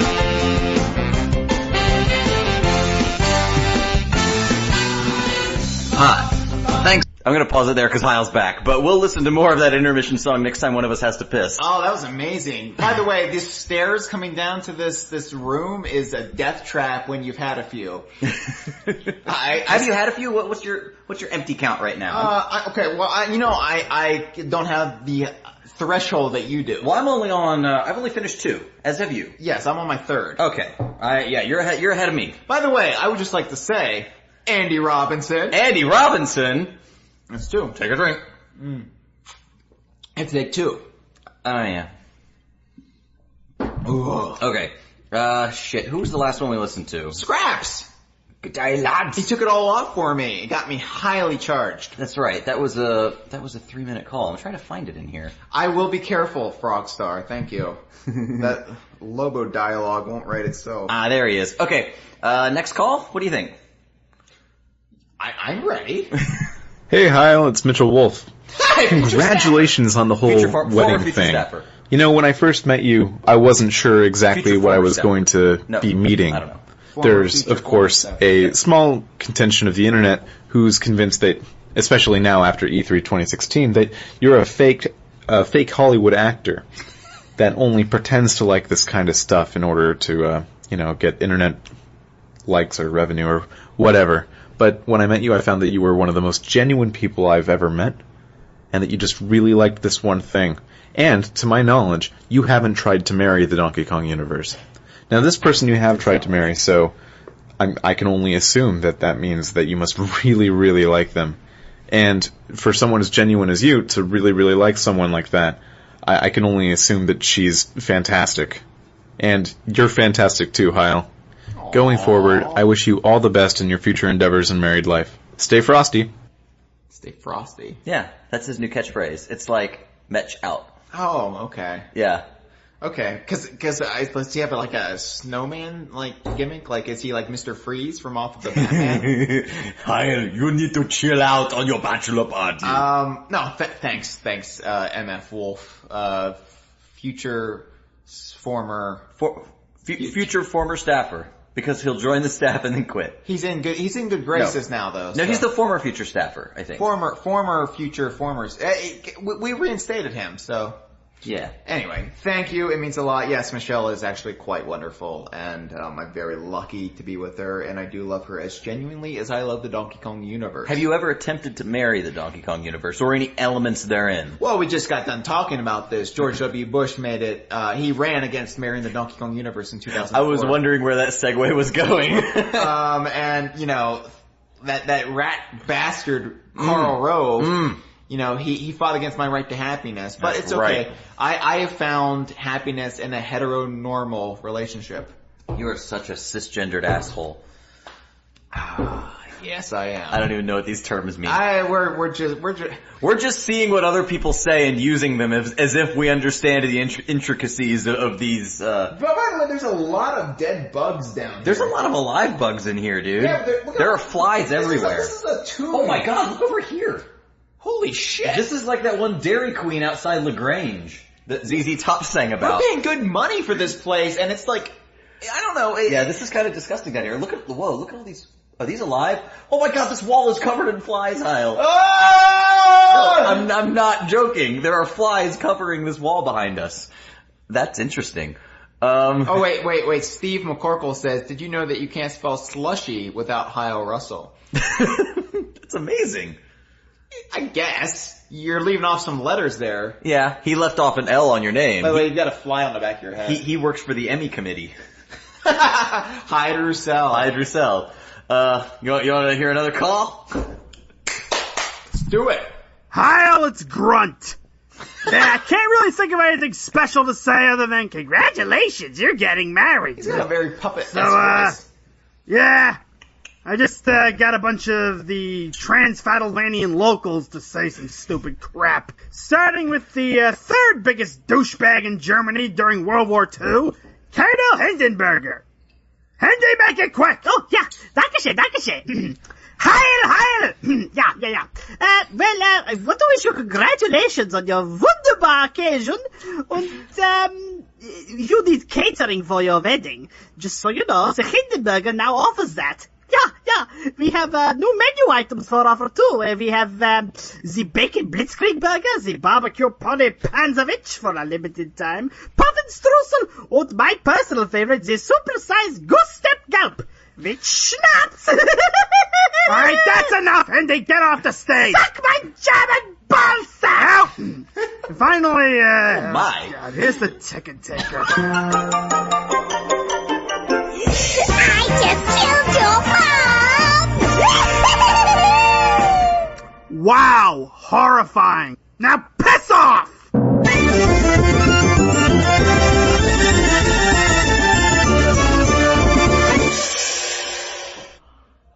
Thanks, Grunt. Well, by the way, it should be pointed out, for those of you who aren't aware, Grunt is an expert, and I do mean this seriously, he is a quite skilled puppet maker. I've met the man. I've literally put my hand inside his Baron von Ghoul, and that's not a euphemism, shockingly. Although it should be. And it's amazing. He's so skilled at crafting puppetry, and from what he's told us in the Inner Circle, he's actually going to be working on some projects and taking some classes to further his skills. And he doesn't need to take classes. The thing is, well, he said, here's the thing, he took a class earlier in the summer for eye making. Specifically for puppet eye making, and he sounds like something like Leatherface's family would host. He said it like elevated his craft, and it's like I don't know how much more elevated it can get. But those are some of his original characters. Colonel Hindenburger. And it's out in the public sphere now. He also made a mutt from off of Lobo Destroyer. That's true. He did. Yeah. Commissioner for Jamie Guy. Yeah. He was commissioned. That was fantastic. What's happening inside the chat now? Happy Bob says it's 1:31 in the afternoon and he's stone sober. That's unfortunate, Alistair. You should bring in Gale around and have some rum. I was about to say, man, some what do they call it? Is it Isatier rum? Is that the whatever they make on that island? I think it's on Reunion Island. Yeah. Alistair, have a slug of that with your beloved. What else is going on? Steve said you could also rearrange my name, and as Hurl Ye Less. Steve, genuine class. All right, you ready? Let's wait. What about Wild Turkey 101? Oh, I think Red Crested Beagle just wants to teach us a lesson. By the way, Matt Corna is masturbating right now. He's having a wank break. Mm-hmm. Matt, do you want me to play that Lee Thomas song again? Ready? Hey, Cuburn's here. Cubern. All right, Cubern and Karate Man Joe. It's a bachelor party now. Yeah, we can start. Another call? All right, let's do it. Hi, Hyle. This is Josh from Off of the Geek Critique. You know, it's been really great getting to know you guys over the past couple of years. And on this day, in addition to saying congratulations on your wedding, the one other sentiment that I could possibly give is, it should have been me, Hyle. It should have been me. After all these years of being your fan, you would betray me like this. Keep geeking. And he'll keep critiquing. He'll keep critiquing my marriage, apparently. Yeah, right. He's got a lot to say. Josh, I'm sorry. You are my favorite. And well, okay. We still haven't shot that video for him. Fuck. Shit. I'm so sorry, Josh. And you're gonna go on your honeymoon? I'm gonna be in the fucking Caribbean. Oh, I'm so sorry, Josh. We gotta do that soon. Because there's gonna be no spoilers. Right, but yeah. Okay, we gotta do that soon. Sorry, Josh. Oh my god. We did the bulk of it. It's just that, yeah, but you can't put it out. The little cherry on the top, yeah. Ah, shit. Josh, thank you. And, to be fair, you and Malik are my favorite YouTube video game personalities. So. Yeah. Not PewDiePie? Gonna take another call? Just take another call. This one, by the way, just came in under the wire. It was the one we were actually referencing coming in earlier. Oh, you're actually taking it. I pulled it because I saw who it was. Let's hear it. Hi, this is Cammie. I want to congratulate Hyle, who's getting married tomorrow.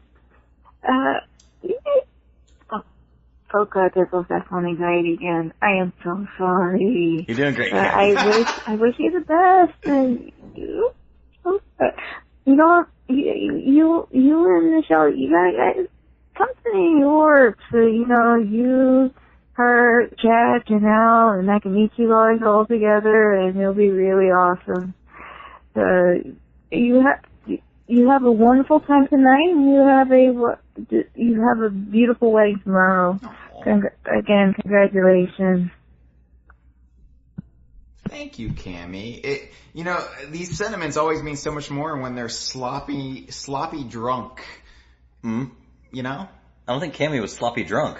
She was drunk. She said she was drunk. No way, really? Yeah. Oh, I didn't know Cammie to drink. Unless I'm so drunk. She said what she said in the Twitch chat? No, on the thing? In the call. Oh, I missed that part. Unless I'm so drunk that I'm just imagining everybody else is. Oh, huh. Well, at any rate, Hyle, you're gonna get to New York so that Cammie can meet both of our respective couples. I'll tell you what, when we're settled down and we're stable, it's gonna be great because we're gonna be, because my life for the last couple of years has been every week traveling 2.5 hours to see Michelle, or her traveling 2.5 hours to see me. Oh, Cammie says in the chat, she's drunk on Korematsu, which is her favorite, I think, manga character. She cosplays as him, and I've seen pictures that she's posted of him, and she's the spitting image when she's cosplaying. She does a very great job of it, and she's been doing some of her own Korematsu comics, but I don't know what Korematsu actually comes from. At any rate, she's drunk on that because she's such a huge fan. Okay. Well, all right. That's fair enough. Continue. Anyway, so, we've been so long distance for such a long time that it's going to free up so much time and money and gas money to actually live in the same place. So, we definitely have to make some trips to New York. Yeah, Patreon. And it's a Patreon tier. What the fuck is wrong with you people? It's a Patreon tier. Well, we should just chuck some of the Patreon. Let's let the file2.com domain lapse, and we'll get you guys up to New York. Here's the thing: we'll edit some of the Patreon tiers. We should. I think we should. It's time. It's long overdue. Well, we've done a little massaging, but we should do it formally. Formally, yes. Yeah. All right. So maybe some new stuff in Patreon. But Cammy, thank you for getting the call in. That was awesome. Mr. Kyle's Twitch says he's drunk on the 4th bottle of Zeo. What's Zeo? Power Rangers. Power Rangers Zeo. It followed Mighty Morphin Power Rangers. Well, it followed the Alien Rangers miniseries that ran between Mighty Morphin Power Rangers and Power Rangers Zeo. Why are you so... I feel like... Okay, so, Hyle, you're 18-ish months old. You're like a year and a half older than me. Right. I am about 8 months too old for Power Rangers. Yeah. How are you into Power Rangers? Because you and I are of the Ninja Turtles generation. Here's the thing, Chad. Yeah. I abhor not knowing anything about pop culture before a certain date. So, because Power Rangers is before my cutoff, I feel like I should read up on it. So, I've gone on massive Wikipedia binges. Really? Yeah. Just Wikipedia holes where one like a couple hours. Just to educate. But do you not see that as dry, scholarly, and artificial? If you just learn the facts and don't experience the output, the body of work yourself. Here's the thing, though. Elliot was a year younger than me. Okay. And he was really into Power Rangers. So through osmosis... Sounds like a wiener.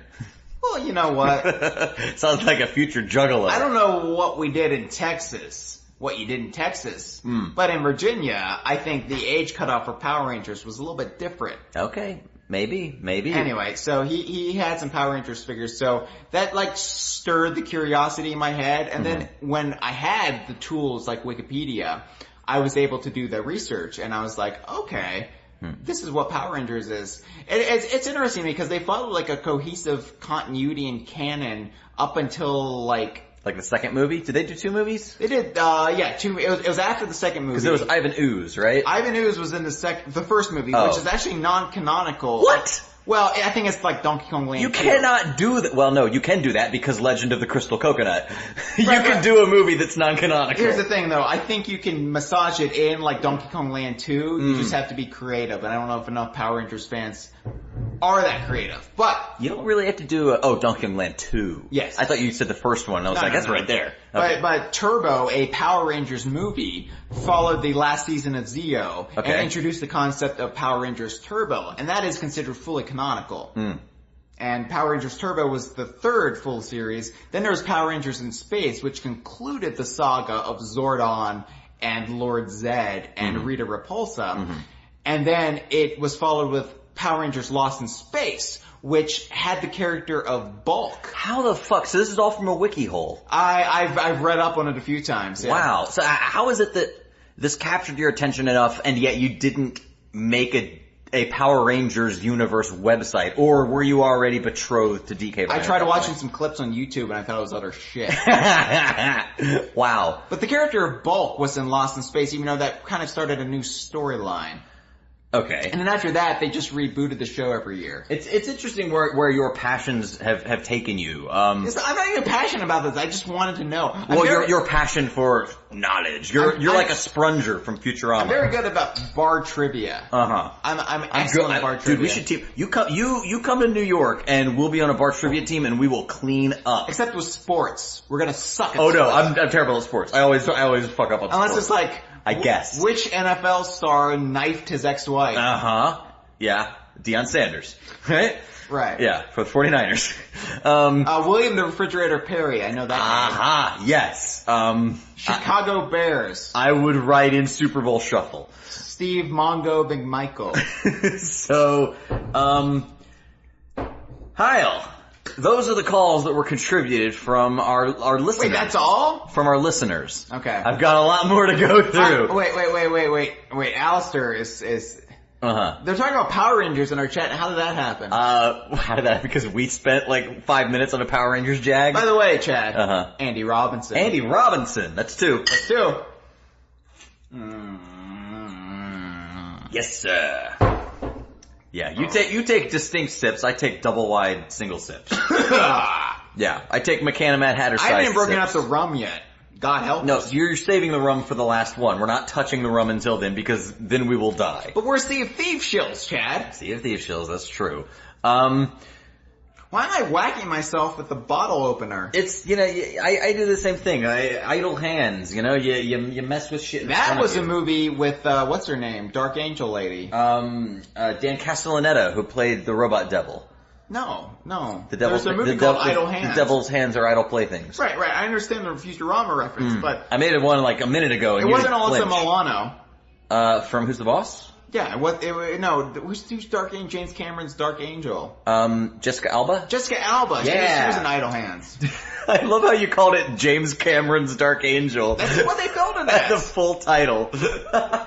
She was in the James Cameron's Dark Angels, Jessica Alba. She was in the movie, Idle Hands, which is about a dude who got his hands ripped off, or his hands became possessed. And were they like serial killer hands? Yeah, and he chopped it off, and then it became like it from the Addams Family. Oh, well, that's just a ripoff. I thought it was the kind of thing where wasn't there that one movie with it was like a pop star or something, like Lindsay Lohan, Paris Hilton, one of them, and it was where they Paris Hilton was in House of Wax, the remake. What I'm thinking of, and maybe the chat knows, is she was blinded. And her eyes were replaced with implants from a serial killer. So she had like evil eyes?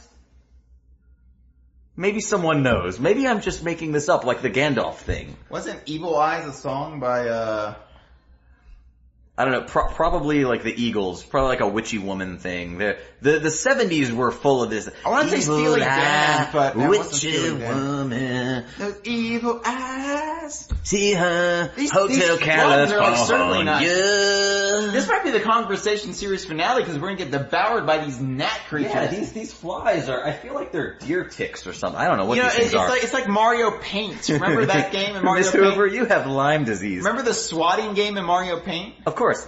Yeah, I love the sound effects, by the way, that thing made. Oh! Yeah. Mario Paint was a magical game. It really was. Okay, here's Did you know there's a fly swatting minigame in Mario Maker? Because the hand you use in Mario Maker is the same fucking hand from Mario Paint. There is continuity between Mario Maker and Mario Paint. Here's my question, and this is what we need to find out right now. Oh shit. Does Mario Wiki acknowledge this, or did they ignore it? Oh, I'm not gonna find that out right now. The chat can, though. Chat, I need you to... Lindsay Lohan's I Know Who Killed Me. I think. Maybe I'm not remembering it correctly. Why do you know that? Yeah, I know who killed me. Yeah, he keeps saying, I know who killed me, I know who killed me. I think he's right. I think that's what I'm thinking of. Maybe Nick is just dead and this is just his ghost. And we find out tomorrow morning Nick Pearl died. Yeah. You don't have Wi-Fi. Oh no, and Alistair is saying The Eye is the Jessica Alba movie that I'm after. It was Jessica Alba. Okay. I thought it was someone way shittier than her. What, is she? I'd say she... Well, she hasn't made anything in a while, has she? She was in James Cameron's Dark Angel. James Cameron's Dark Angel, Jessica Alba's career. Yeah. She was also in the Fantastic Four that's less shit than the new Fantastic Four. Right. The one that was made by the guy who made Chronicle. Right, and Kate Mara took over for Jessica Alba. Oh, Kate Mara, is she the one from off of House of Cards? She is. She's Rooney Mara's sister? Yeah. Mm-hmm. The Mara family, they're like New York socialites, and they both like use their connections to become actresses. I think Kate Mara's fine. I'm not saying they're fine, but there's also talented actors and actresses, or sorry, all actors. They're not actresses isn't a term anymore. Oh, we don't gender the actors? We don't gender We don't anymore. gender actors. I'm so sorry to all you lady actors out there. Yes. They like to be called femtors. But what I'm saying about the femtors of the Mara family is that there's probably much more talented femtors out there, and they just use their socialite connections to become femtors. All right, so Hyle, we have worked on a lot of projects throughout the years. Unfortunately, we have. Yeah, some less successful than others. Greenport City. Did you get the Mothman from Greenport City to call it? Not quite. No, I got the aborted fetus who was going to become mayor had we not aborted the comic. Irony. Yeah. That's what irony is. Right. One of the big non-DK Vine projects that we have worked on. By the way, I'm angering open a new Apple. Open one of those or cards. Can you tell? Aren't these twist offs? No, they're not. Well, you're like obsessed with this whole. Only your fucking Rolling Rock is twist off. Yeah, because it's terrible. By the way, I know why James Rolfe, aka the Angry Video Game Nerd, uses this, because they're twist-offs and he doesn't have to utilize such a dangerous fucking weapon like this bottle opener. Yeah, you can, I think the quality of the beverage is inversely proportional to the ease at which you can access it. By the way, this smells like butt. This What, your Angry Orchard? Yeah, it smells like ass. This has been beverage critic Hyle Russell. No, I love Angry Orchard. It's my beverage of choice in the autumn. Now, granted, Mountain Dew Baja Blast and Mountain Dew Code Red are always close to my heart. So no, Hyle, I'm not referring to Phil Weinberg's diarrhea. Oh wait, by the way, can Yeah. we talk about Phil? It's my bachelor party. I'm going to talk about Phil Weinberg's diarrhea. All right, man. All right, so It's your party. when we were doing our comic strip, Yeah. which is when we kind of lost interest with DK Vine, but not completely. We just wanted to do something else because we were graduating high school, or I was graduating high school, and I was like, it's time to move on. It's time to I still had a year left to work on shit. It's time to become an adult. Yeah. So we started Greenport City. You dug that Bible out of the trash and started reading it. And, put away my childish things. Mm-hmm. So we decided to do a webcomic called Greenporn City, which was at greenporncity.com. That domain does not work anymore. Oh, it does? I haven't tried in years. I would imagine because we're not paying for it. It should go straight to DK Vine like exploitdungeon.com does. Well, yes, but that has been recently purchased. I think Greenporn City lapsed. I am going to pay for exploitdungeon.com every year. Oh my god. Michelle doesn't know this. Thanks, Patreon. Michelle's gonna be like, Hyle, what's Exploit Dungeon? And they're like, well, Michelle, let me show you. I'm into boys in leather. Mm-hmm. So anyway, Greenporn City was our webcomic that sucked fucking ass. Oh, it was bad. It was really bad. There were like 3 good strips. 6. 6? Okay. Including Phil Weinberg's diarrhea. No, 5. We had a character called Phil Weinberg who was the boss of this web. It was very like forward thinking in that the news organization. It was their web division. That's right, and they shoved them in the basement because they were the web division and nobody gave a shit about web news, But right? here's the thing. No. Right? Wasn't that the thing? But we were going to do commentary later on about how the print division was dying because of the prestige. They were funneling all the resources into that, whereas the web division keeping them afloat. We also had the team of people running. We basically had the Lone Gunman. We wrote the Lone Gunman into because they just died and we were sad. We were sad, so we essentially wrote Lone Gunman XPs into our comic strip. Yeah. So anyway, by the way, Spuzzwick, who does DKU Comics, says the first of 2 webcomics on DK Vine that suck ass. Yep. Yeah. Well done, Spuzzwick. We're in good company. Spuzzwick, where is DKU Comics? I want to do DKU Comics. Spuzzwick, where's Sam? You should do a DKU Comics about Sam! Andy Robinson. Oh! That's 1. Alright, so, Phil Weinberg's diarrhea. So anyway, Phil Weinberg ran the web division of the news. And I thought it would be a clever idea if every so often we had a strip that just focused on Mr. Weinberg. And because I didn't realize at the time, I suffered from IBS. Occasionally, a bout of the diarrhea would strike me. So I was thinking... This is an irritable fact for me to know. Well, it's my bachelor party, Chad. Yeah, I have no say in the matter. It's my party, and I'll squirt if I want to. So that was a 50s doo-wop song. So anyway, I thought it'd be fun to chronicle the anguish I sometimes felt by being out in public and then being stricken with runny bowel movements. So the urgency. What does one do when social niceties must fall by the wayside? Certainly. So truly, this is a quandary for the ages. So I thought, well, let's build some pathos into it. What if Phil Weinberg has an ex-wife that he's not quite over, and she's actually moved on and had a baby with another dude? Karen, I believe.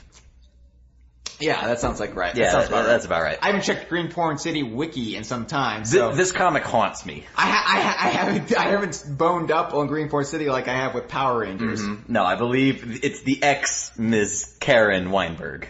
So basically what happens is Phil Weinberg encounters his ex-wife while I don't know, out in the town. No, he was in the building. He was in the news building because I drew the tiled floor. Does she work? Oh, okay. She was bringing her baby for the TV news station's cutest baby contest. Okay. All right, this sounds plausible. Right. So he's like, "Oh shit, it's my ex-wife." But oh shit, I have to shit. Uh-huh. What do I do? Again, a quandary for the ages. Yes. So basically what happens is she has to go powder her nose or whatever the ladies do. Mm-hmm. And he's left with this baby. He has to shit. Right. He can't excuse himself because he's supposed to watch the baby. He can't shit in the baby. That's uncouth. But the baby has a diaper. Ooh. I see the light bulb go ding. So he puts the baby's diaper on himself and he just lets it rip. And here's the sweet spot. Mm-hmm, here's the cherry on that sundae. Yeah. This was going to be a running series, by the way, chronicling his struggles with irritable bowel syndrome. Mm-hmm. Each comic would start with him in close-up, Home Alone style, saying, "Oi," because he's a Jew. Ugh, that was a hard J, my friend. Well, I'm sure Jewish Hoser would approve. Our new buddy, Jewish Hoser. Oh, the trucker. Yeah. Yeah, he listens to us while he's trucking, and he's a really fantastic caller. Look, it wasn't a joke that he was Jewish. No, I assume he's Canadian. No, not Jewish Hoser. I mean, yes, Jewish Hoser is probably Canadian, but it wasn't a joke that Phil Weinberg was Jewish. We just wanted to be representative of all cultures in Greenpoint City. Yeah, but you leaned on the stereotype a little. But also, that Jewish people like to poop? No, that they love Home Alone. Oh yeah, well, you know. So anyway, each comic. This was gonna be. We only did one, and this is probably the comic that broke Greenpoint City entirely. But it would start with him Home Alone, hands to the cheeks, saying, "Oi, I've got the diarrhea." I've got the diarrhea, and in fact, that's how the first of one began. It's a new Patreon tier. We bring back Greenpoint City, and we focus exclusively on Phil Weinberg's diarrhea. Because as he's gotten older, the intervening decade, I'm sure it's only gotten worse. I think that's really what Greenpoint City was lacking to begin with, was a focus on Phil Weinberg's anal discharges. So honestly, Chad, so long as it had a focus at all, it would have improved. Yeah. We were doing George Bush references at the end. There was George Bush had a Mothman friend. Wait, was George Bush in it? There was the one. I remember we made the Challenger jokes. The ex-mayor was, the crazy conspiracy guy. So there was a debate, and I basically drew George Bush and put a cowboy hat on him. But I was thinking of a different guy who had the Mothman. He was a crazy old farmhand. Right. And wasn't the My Beans guy in it? Who would show up in Elvis and Slick? So Ron the Gamer. Let's go way back. Ron the Gamer was one of the very first features on DK Vine that you wrote. Uh-huh. Because it was parodying an IGN article. Yes. With Ron the Gamer. Mm-hmm. No, it was like Don the Gamer. Don the Gamer. Yeah. And we was like, this. So I see what I did. I took the letter D. Well, because we thought it was fake. And I drew a line on it to make an R. Like, who the fuck is like Don the Gamer? This is so fucking fake. Yeah. Why are there smoke and mirrors around a fan impression? So, we thought it was so, like, low rent. And here we were, this brand new fan site that was, like, punching up. Mm-hmm. So we decided, so you decided to make a character called Ron the Gamer, who is actually a bean farmer. Yes. And then, did we bring him back in Greenpoint City? I know we brought him back for Elvis and Slick. I thought maybe there was a reference to it in Greenpoint City, but No. It was Officer Murtaugh. Murtaugh Baklava. Who showed up in Elvis and Slick Monty. But he was also, was introduced in Greenpoint City. Yes, Greenpoint City and Elvis and Slick Monty exist in the same universe. And actually, on the Elvis and Slick Monty website that's still up right now, you can visit Officer Murtaugh Bakalov's bio, and it says he's from GP City. So it's funny, Hyle, that over the course of the last 20 minutes, I somehow got the conversation around to Elvis and Slick Monty.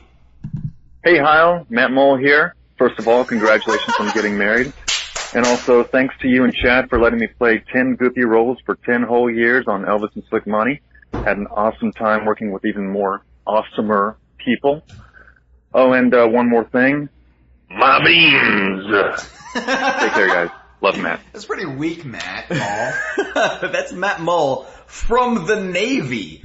He's in the Navy now. He was in the Navy. He already finished his tour. That's how long it's been. I thought he was calling from in a submarine. No. He's done now. But Matt Mole is a sailor. I thought maybe he was going to start like a what was that movie called with Alec Baldwin? Alec Baldwin. What was that movie called? The one with Alec Baldwin? A Few Good Men? No, he wasn't in The Hunt for Red October. The Hunt for Red October with Sean Connery. Yeah. I thought maybe he was like a Hunt for Red October, and him calling would start like this war of attrition with the Soviet Union, which still exists.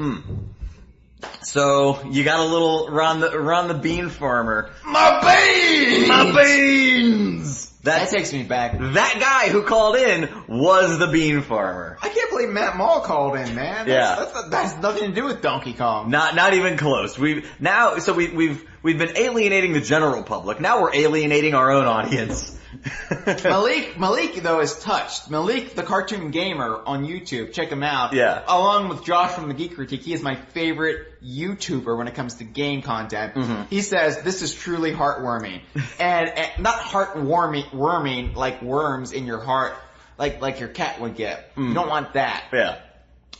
By the way, my cat is very sick right now. How you said her kidneys are failing? Yeah, I don't know how long she has. Smokey, named for the dragon? Well, actually, her name was Smokey, when we got her. She was a rescue. With an EY? Yes. Really? But, yeah, so I retroactively applied it to name her after the dragon. Wow, so she had a misspelled name too? Yeah. That's amazing. But that's really sad. So, how's she doing? Okay. Considering. I don't want to talk about it too much because it makes me sad. Yeah, but, I can understand.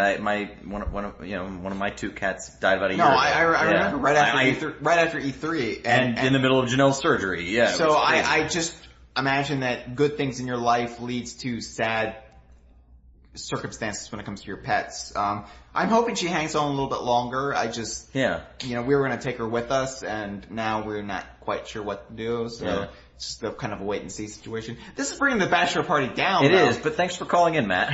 I wanted to say I like Malik, though. Huh? I want to say I like Malik. I like Malik too. Why do you need to say that? Because I was talking about how much I like Malik, and I feel like I need to get back to that. How many beers are you deep? Is number 4?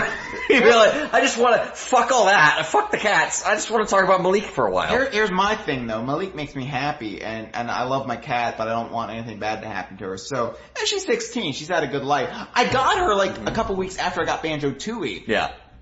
I remember she was hanging around me when I was playing Witchy World. The year 2000. You know what's interesting? My cat Saber? He was named, he was born that summer. And he's still around. But he's barely hanging on too. Yeah. I mean, we'll see how she does. Maybe, maybe Santa Claus will bring her new kidneys. I don't know. I don't know. Wait, what was that a reference to? Santa Claus, the Christmas character who brings presents to. Yeah, but why would you make a Christmas reference? It's August. Stores are already getting out the Christmas stuff, Chad. Oh shit, man! You're earlier every year, am I right? Why don't they play Thanksgiving songs on the radio for once? All right, so enter the Kiwis here. We're entering some kiwi fruit, Chad. I would love to enter a kiwi into my gullet. For they are quite tasty. You know what I have to say to that? Andy Robinson. That's 2. You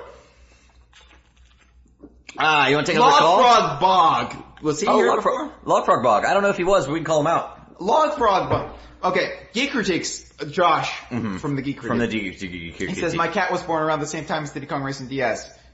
She's holding up a lot better. I guess she's younger. Well, yeah. Josh. Good. I'm glad to hear that, Josh. Alright, let's just take a call. I'm ready for some. Wait, so that was Matt. That was Matt Mole. That blast from the past. It was a blast from the past. Last time I talked to Matt Mole was when I tried to text Matt Corna and I accidentally texted Matt. What did he say? He might have been out at sea. I think he said like LOL. Oh, okay. And I was like, well, okay. Like ships passing in the night, you and him. Yeah. Yeah, so you may detect a bit of a theme. Oh, is this thing on? Oh, Hyle. This is Menungy and Fudge. Hyle. Hyle, there's something I need to tell you. Something that you're gonna need to keep to yourself. I'm having a hard time believing it. Or even explaining it. How? I heard that you was pregnant. I've been pregnant too, you know. I don't remember how, or why, or even really for how long I was like that, because I don't really remember much of season 2, so I can't really give you very much womanly advice. Hey Hyle, this is Eric Klein, the Elvis with the second longest run as Elvis. I heard that you were getting married. Mazel tov. I'm sure she's a great girl who will love you forever, just so long as you never show her a single second of that godforsaken sitcom. So far, so good. Anyway, here's to your marriage being more exciting and less scary than Jesse Spano on caffeine pills. Congrats. Thank you, Eric Klein. Yeah. Second Elvis on Elvis and Slick Monty. Elvis too. Our David Tennant. Our, what was her name? The daughter from Independence Day, who was Anne too? What's her name? The actress. Her? Egg? Eric Klein, you're our egg. Yeah. Alright, Hyle, you've gotten glittered up for Easter. What do you have to say to Mr. Klein? Eric, my God, thank you, man. I know your season of Elvis and Slick didn't win an Emmy, but that was in no fault of your own. I think we would have won 3 Emmys had Klein. Well, no, but Banks will listen. Banks was awesome. Banks was awesome. I'm just trying to talk up Eric because I think Eric, what we're trying to say is Banks was great. We needed 2 Elvises in the show Elvi. at the same time. Elvi at the same time. Mm-hmm. We needed you, but we also needed Banks Lee. We would have won not only an Emmy but also a Peabody Award. Mm-hmm. That's right. Yeah, we would have followed in Colbert's footsteps. So you know what? Elvis and Slick season 3 is still going to be a Patreon tier. Oh, Hanksgiving. May Whitman. May Whitman. Thank you, Hanksgiving podcast. What? Tom Hanks movie was May Whitman in? Tom Hanks wasn't in The Duff, was he? The Duff? Was he in Scott Pilgrim Fights the Universe or whatever the fuck that thing was called? He wasn't in Independence Day unless he played like the alien that choked out Brent Spiner. Yeah. What do you want us to do? Die! No, I bet Tom Hanks... No peace! Okay, I bet Tom Hanks played Harvey Firestein's mother! He was off camera the whole time, but he was feeding lines to Harvey Firestein so that he could deliver that performance. Anyway, Eric Klein was you were a fantastic Elvis, man, and... Eric Klein, he put up with so many indignities. We tried to get him to drink gasoline He once. wouldn't do that. That's where he drew a line. And I'm still bitter, because that's a solid gag. It would have been that was a Greenport City joke. That was also a GPC joke. That was one of the few strips that I sort of owned. I still say I came up with that gag, though. Did you? We argue about this all the time. I feel like that was mine. I like how you take credit for the one solid... Maybe the pacing was mine, and it was your original gag. I was just like, what was the name? Al Roker in Greenport City. Alex. Yeah, okay. Another Greenport City tangent is my bachelor party. So. Yeah, I had no idea what you were getting into. By the way, we're an hour 46 deep into this thing and we're only like halfway through it. Hey, it's my bachelor party. Let's do it. Let's do it. Huh? Keep going. So Alex, who was modeled after Al Roker, worked at the web division of this news company. I forget what the news company was called. Like Channel bullshit. It's fucking Channel 3. Channel Fisty McLube. Yeah, it probably was. And so he was like the wacky guy. He was wacky. He was pretty wacky. One day he walked into the office without his shirt on. Morning Zoo Crew here. Yeah. And so tracking weather on the 10s. This is the best bachelor party ever, by the way. I'm enjoying this thoroughly. And I'm also getting a little inebriated? That's okay. Maybe cool it a bit, because we had a lot to get through. We have a lot to get to. Yeah. And a lot, but there's more alcohol on the table. Alright, well, maybe we can get to both of those things. Alright, so. You were saying. Alex was pumping gas in his automobile thingy, and curiosity got the better of this cat. Speaking of cats. Josh from the Geek Critique. And, I was like, what cats are we? and, Hanksgiving says that Mae Whitman and Tom Hanks have not yet crossed over. Bullshit! That's an indignity! Alright, here's the next job for you, Hanksgiving. How many degrees of Kevin Bacon? I like how we call him Hanksgiving. Like, we refuse to acknowledge any actual name. I don't know what his name is. We've probably been told it. I apologize. How many degrees of separation are they? Yeah. Yeah. Well, in units of Kevin Bacon, how far apart are Mae Whitman and Tom Hanks? Kevin Bacon? Fuck that dude. What do you mean, man? Tremors is great. Yeah, but he's married to Kira Sedgwick. She has a giant mouth. I don't know that. The Closer. I don't know what Closer is. Is The Closer one of those like shows on TBS that apparently... TNT. I was close. Major Crime spun off from that, and it stars Laura Roslin from off of Battlestar Galactica. Is this a wiki hole again? Yeah. Again? Absolutely. There are these shows, these procedurals that exist. You gotta stay hip with the kids. I don't understand. The kids with their major crimes. I've never met a person in the world who watches Franklin and Bash, and yet it persists. I don't know which one is Franklin and which one is Bash. Zach Morris is one of them. Yes, but which is which? I don't know. Mark Paul Gosselaar from Off of Weeds. Who was also in that show with them? Was it Zach Galifianakis? No, probably not. It was Zachary Taylor Thomas. Yes. ZTT. Anyway, so Alex from Greenport City, he was pumping gas, and he said, "You know what? I always wanted to know what this motherfucking juice tasted like." So he put it in his mouth, and he squirted it in his mouth. This is all a silent strip, by the way. Oh yeah, no dialogue, which is why I loved it. And then the last panel is an ambulance racing to the scene. Yeah, it was funny. So we wanted to basically rip off our previous work for a gag. In an Elvis and Slick Cold Open. Right. In a previous episode, we had shown the aforespeaking Eric Klein's Elvis Forget to Breathe. And this was the same episode, by the way. Was that meant to be the cold open? Yes.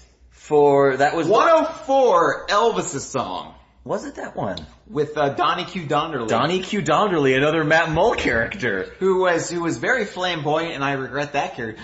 I was just thinking... No, Donnie Q. Donderly was great. I don't think there was anything offensive about that, because he came in on the red eye. He was like hypersexual music industry guy. How many of our characters were hypersexual, though? The thing is, that wasn't... Well, Brandon Finney's was Dr. Leon. Dr. Certainly. Leon, yeah. Hello, the doctor is in your vagina. So was Mariola's character, Diane. She fucked Osama bin Laden. She did, and she went downstairs and had sex with someone immediately, didn't she? And then she came back upstairs. No, her sister Lisa did. No. You're right, now that I think on it. Maybe there was a little bit of frustration that was written into those episodes. I remember some of the very un-PC jokes we made, Elvis. And that was fine at the time, because this is the time when un-PC jokes were king. It was 2005, man. We just didn't know. But now it's we actually put those on YouTube, it's gonna be bad. No, I want those to be on YouTube, because I think our commentaries for them are actually really entertaining. Anyway. I think Eric's on a couple of those commentaries, but thank you for calling, Mr. Klein. Thank you for calling Eric Klein. Yeah. You want to listen to another? I am dying to listen to another one. Hey, Hyle. Hey, first of all, man, congratulations to you and Michelle both, really. I'm just truly happy that you both found each other, and I hope you enjoy your wedding and your honeymoon and just sharing your lives with each other down the line. And Hyle, even though I only spent a brief amount of time with you a long time ago, what I remember is I appreciate your kindness and your passion for what you do. And Michelle, I've never met you, but just based on association, I'm sure you're also a very wonderful person with a similarly kind heart. And I'm sure Hyle is scratching his head every day, just wondering how he managed to land a woman like you. That's an insult to me. And anyway, I hope you both have an amazing life together, full of adventure and love. I'm Sylvan Summers, and I approve this marriage. How about that, huh? Sylvan fucking Summers. Yeah, Jeff Stebbins, one of those genuine people I have ever known in my life. Jeff Stebbins is a mensch. He's, to use the Yiddish that you're not allowed to use, that Mr. Klein would remind you. Sorry, Eric Klein. Right. Eric, sorry, Jewish hoser. You know what was great about NTTV is you were... NTTV was the DK Vine of local college TV stations in the Dallas-Fort Worth area. I was entertainment director. Eric was sports director. Jeff was operations manager. Greg took over, I think Greg took over ops after Jeff left. Yeah, we had a news producer, Dan Grunwald, who was Murtagh Baklava, was the news producer. The famous Green Porn City character. Mariola, who played Diane Buttercup, was sports. Can I just interject here real quick? Sure. This is starting to feel like, Hyle, this is your life, and I'm starting to wonder if I'm gonna die tomorrow. Well, you already heard what Kev played. Oh, the Lost shit. The Lost thing. Oh, no, yeah. the legally distinct from Lost shit. Yes, the not Michael Giacchino song, a Triple X parody. Right, it was the opposite of moving on, it was, going this way. Right. No, but anyway, NTTV going backwards. NTTV was interesting, because we started adopting, because we were all super into the West Wing at that time, because it was the mid-aughts. It was peak West Wing. And we all started to realize that we were adopting personalities of the West Wing people. Like, I was the studio's Josh Lyman. Eric Klein was our Toby. I gotta say, your hairline has maintained a lot better than I thought it would a decade ago. Oh yeah, I've got the cohesion, thankfully. Because I told you a decade ago when we were filming the series Lyman, I was going to recede like a president. I was going to say, you're going to lose your hair in a couple of years because the stress you carry up there. I do carry a lot of stress. But Eric was... I can say this is an asshole with Kennedy hair, so... Right. Klein was our Toby, and he embodied it well. Because he was Jewish? No, not because he was Jewish, but he would remind us, similar to the way Toby did at one point in the West Wing, don't use the Yiddish. Oh, okay. Yeah. That was a long way to go for that reference. That's why we replaced that fucker, because we wanted to use Yiddish in season 2. What? Oh. I thought you were going to say we're like anti-Semitic or something. No. We just really we love Yiddish. Even though we are recording this from a bunker right now. Yeah. Hey, April Braun, what's your favorite duck? That's for you, Mumechi. Alright. You want another? I'm dying. Hit you with the best shot, and then maybe we'll take another. Best shot. Boom, boom. Stop. We're gonna have to take this off Twitch. Hi, this message is for Hyle. It's the Lyric Del Monte. We met a couple, decades ago or something like that. 30 years ago. Anyway, I wanted to wish you a very happy rest of your life, and, well, you know what? Forget it. You made my life a living hell. Now I'm way far away on this weird badass word planet, and, you know, I'm just so frustrated with you. Anyway, I guess, happy wedding or whatever you Earth custom people were doing. See you later. Of course, you know who that is. I got a question. Did Greg Yonda... Yonda. Yes. It's been a while. I know. Did Greg Yonda go through puberty? Because that sounds nothing like Slick Monty. It's like Chris Seaver doing a Conker voice. Was that Chris Seaver? It might have been. Oh my god. But you know what I mean, Chris Seaver, his Conker does sound a little bit more aged in Project Spark. How dare you show off your Conker bona fides on your bachelor party. My bachelor party. Oh no. That's like me talking about my ex-girlfriend at your bachelor party. Yeah, well, now we're even.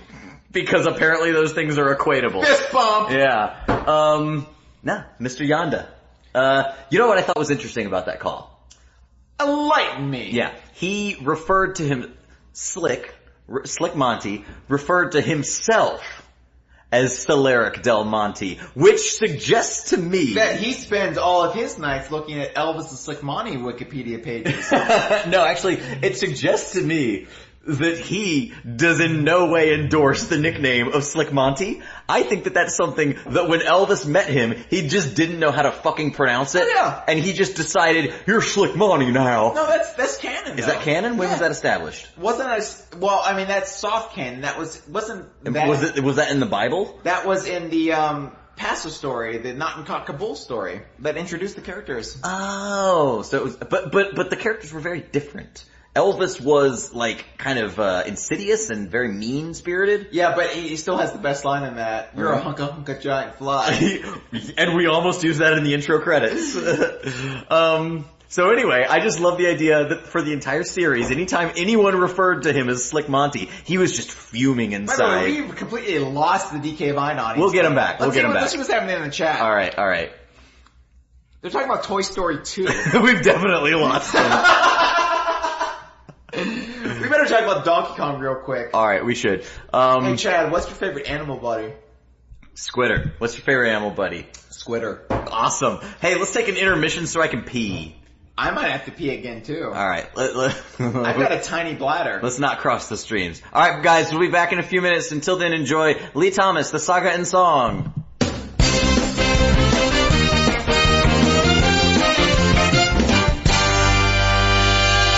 Dear N Chicken, it was pointed out by one of my friends over Xbox Live that you have used a picture of me and Mr. Bill Gates taken in November 2001 when I was one of the first in the world to get an Xbox and free t-shirts, dog tags, games, :P, such are the spoils, and have added some retro-looking text to it.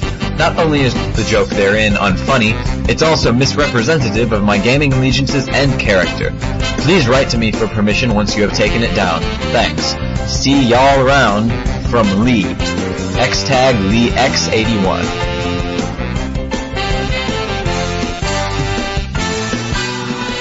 Hi. Thanks for addressing the issue I raised earlier. Although I find the manner in which you have dealt with the complaint a tad childish and immature, I thank you for taking it in a good way. See you around on Xbox Live, maybe. You have my Xtag, :parentheses. Regards, Lee Thomas. Swing by with a smile, stopping for a while. Lee Thomas. Seymour wants to dance with you, so put on your dancing shoes. Let's rock this door, let's hit the floor, let's go. Hello again. Having written to you on the topic of the misappropriation of my image on your website, and then had the matter apparently resolved, I was somewhat annoyed upon refreshing and reading your latest update. Cabbage Man? Magic the Gathering? Hey man, I don't judge, but that Bungholio writing that update doesn't look a whole lot better than me, so he shouldn't really be likening my picture, taken almost 2 years ago, to a vegetable. Looks like he needs a shower and a haircut. If you won't stop, then I'll go pursue less gentlemanly avenues to have all offending images removed. Regards, Lee Thomas. It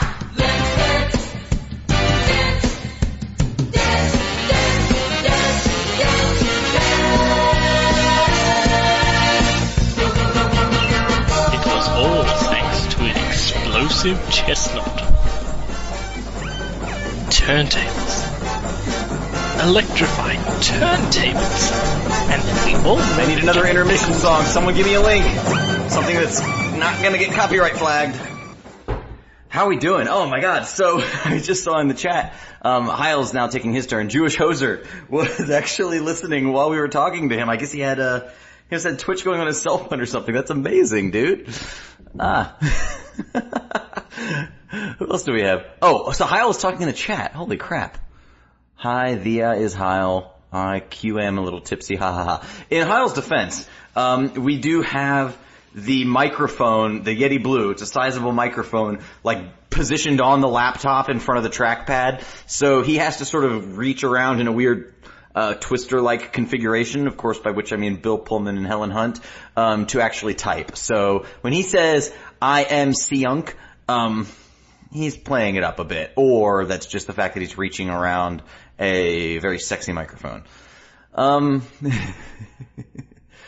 Matt's going to up his Patreonage by $5 if Hyle makes it through the next hour. Let's see if that happens. I think he'll be fine.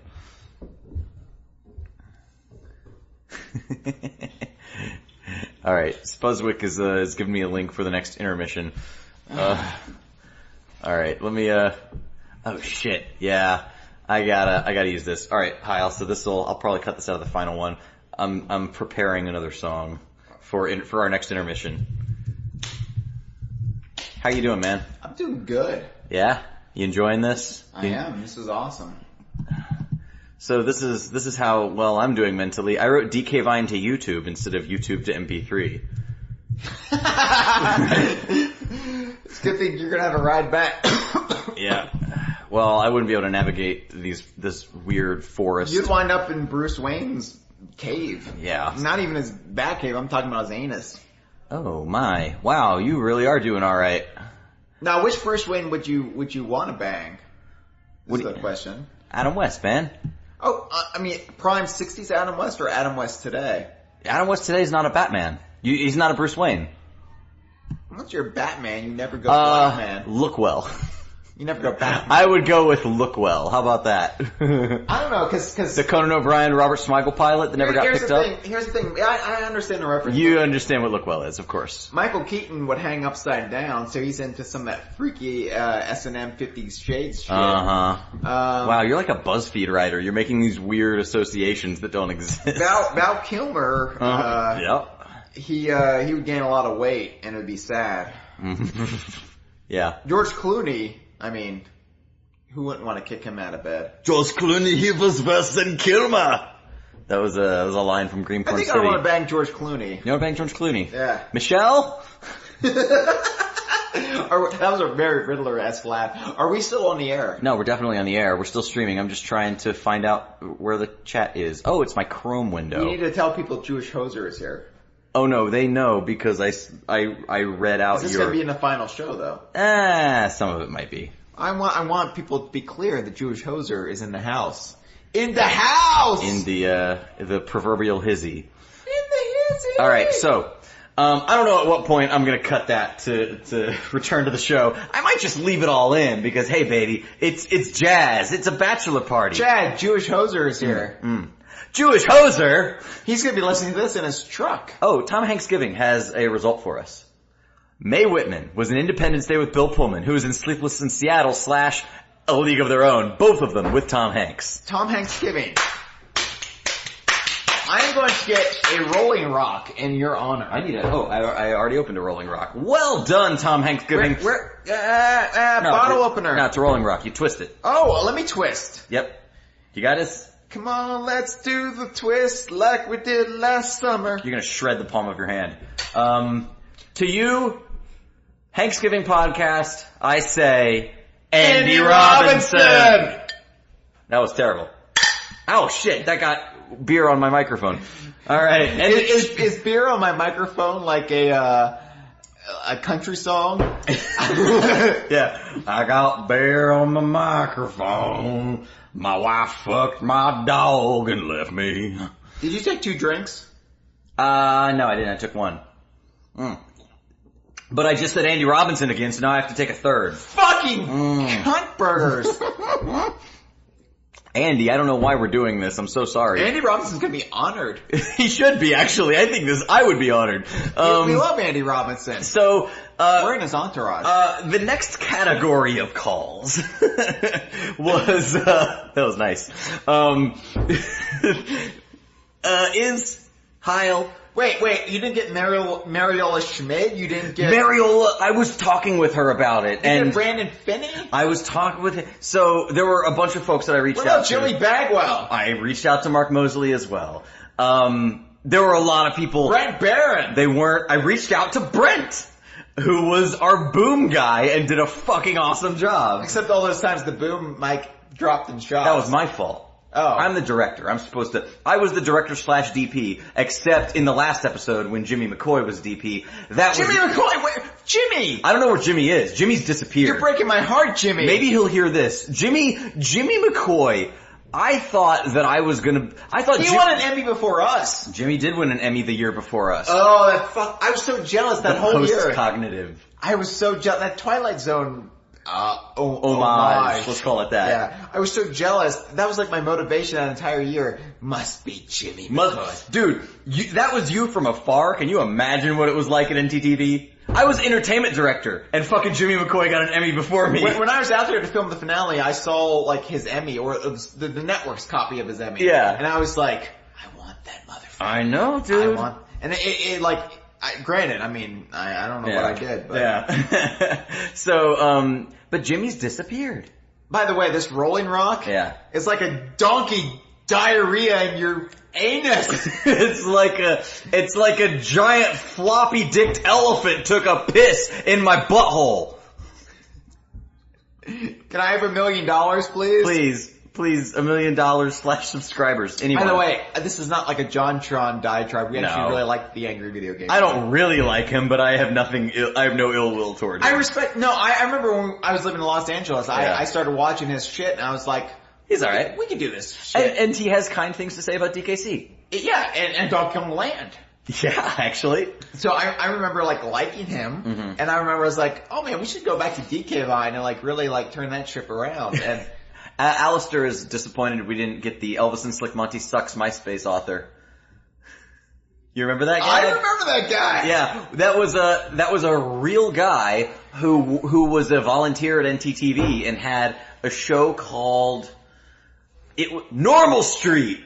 There was a street in Denton, Texas, where we shot the show, where the station was called, and the street was called Normal Street, and he had a really, really fucking awful pilot that I had a lot of notes for, because I was entertainment director, and he fucking hated me. So wait, I was always under the impression that this was just a viewer of NTTV who fucking despised the show. No, it was a guy who despised me.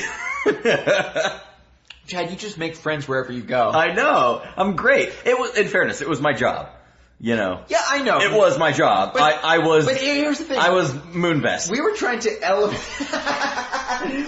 elevate the art form of your basic cable, local TV, college stations. Yeah.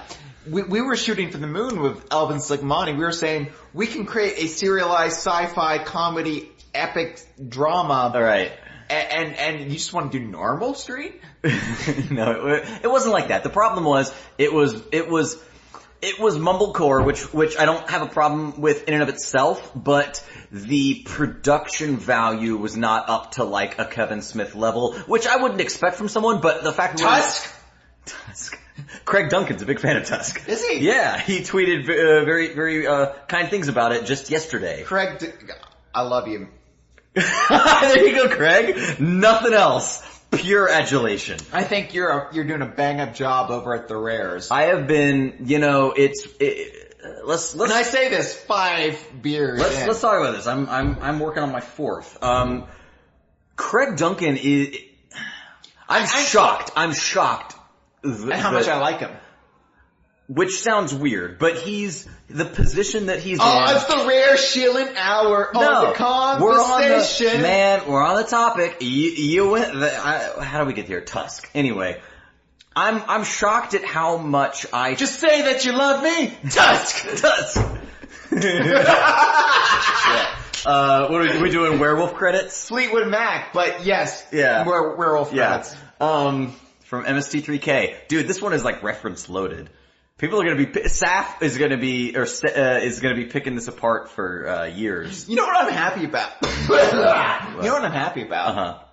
My bachelor party is preserved for the ages. It is, actually. Mine not so much. But getting back to Craig very briefly. David Letterman still has nightmares about your bachelor party. His ghost is haunting Stephen Colbert right now. And he's like, wait, you're alive. Wait. I haven't been watching Colbert lately. Do you know they canceled the nightly show? Is it the one with, Craig, Craig Duncan. Not Craig Duncan. Is Larry Wilmore. Craig?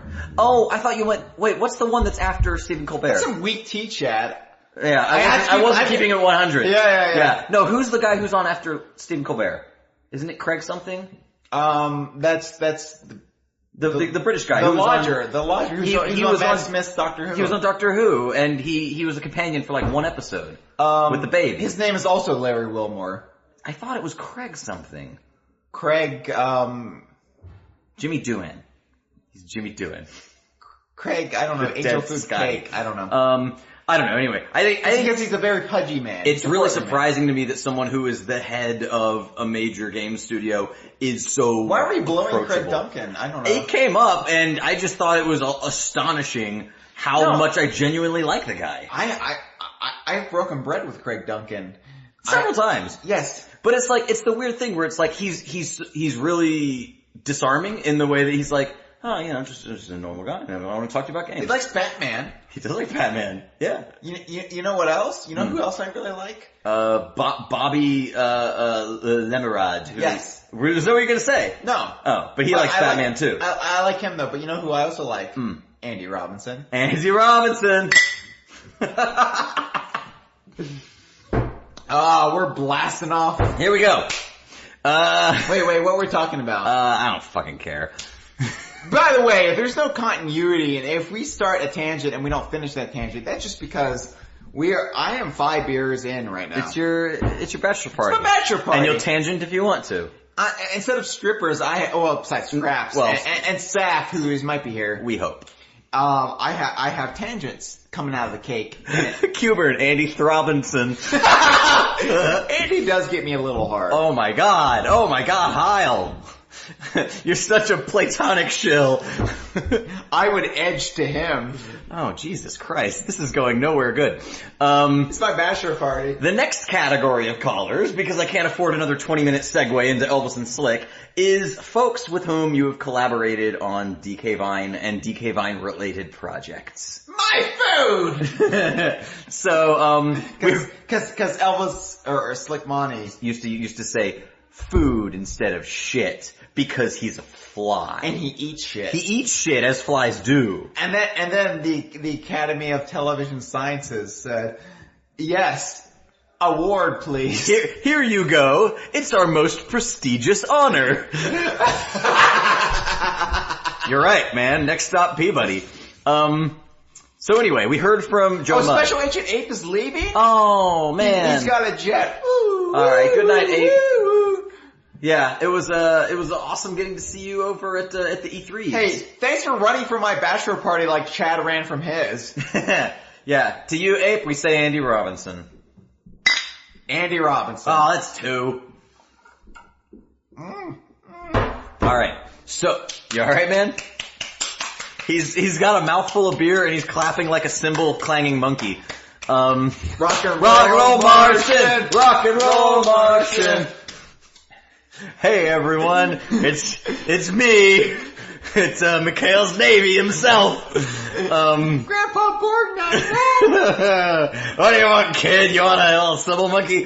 Buy a boat, I'll build it for you. Thanksgiving says there's pretty poor continuity in 1984's bachelor party too. Oh no. I wonder how it worked out in the Hank. By the way, we haven't played air hockey yet.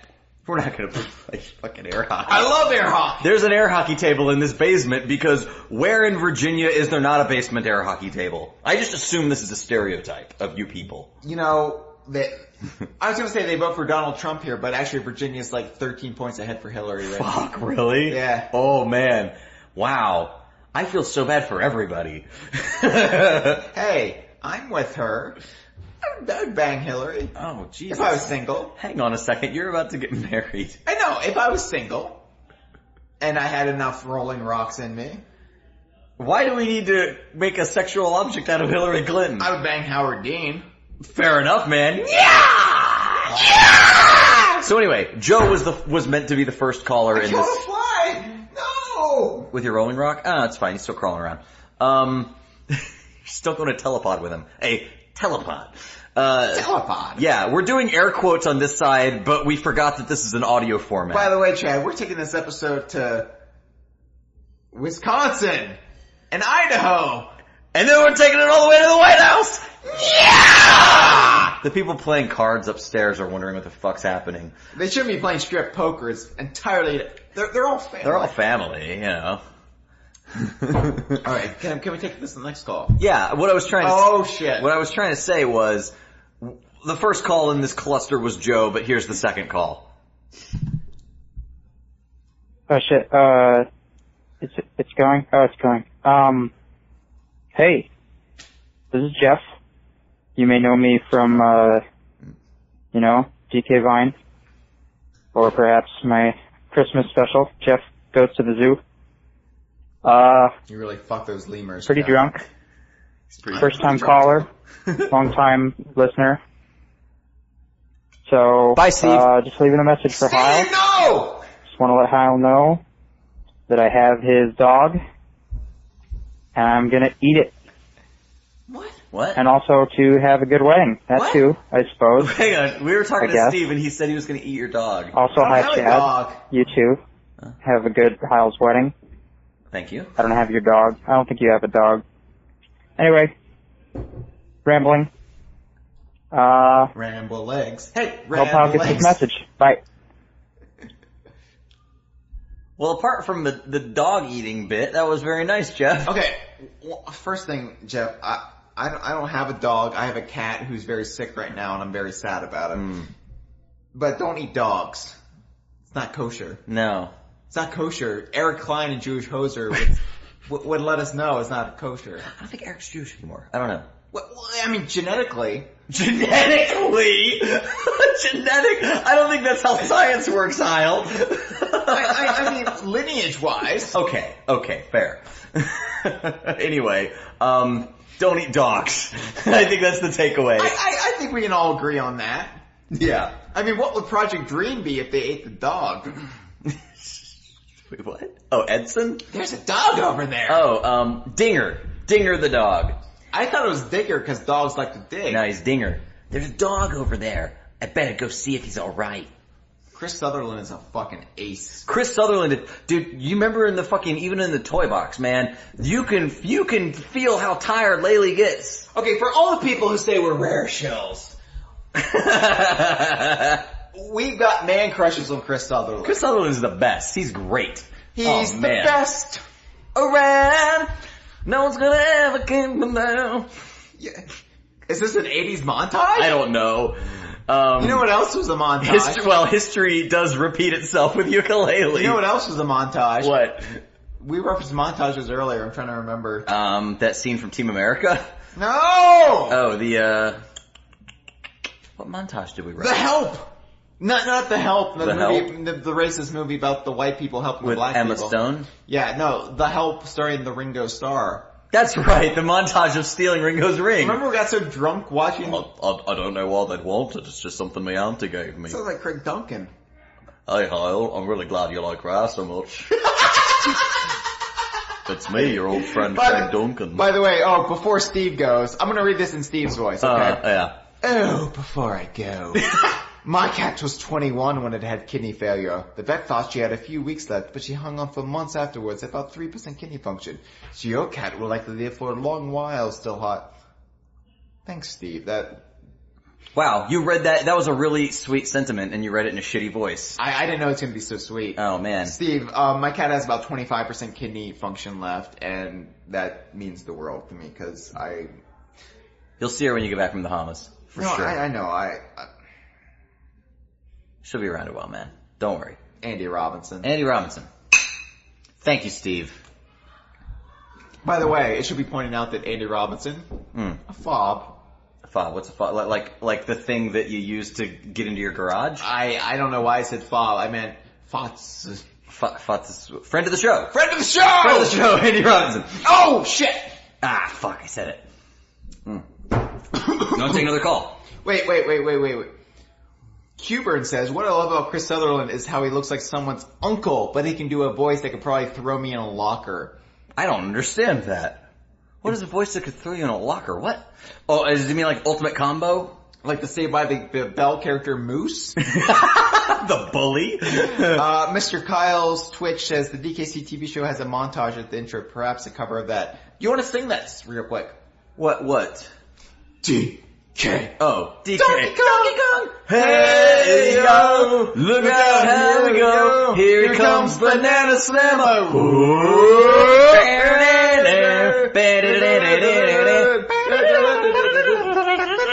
Donkey Kong.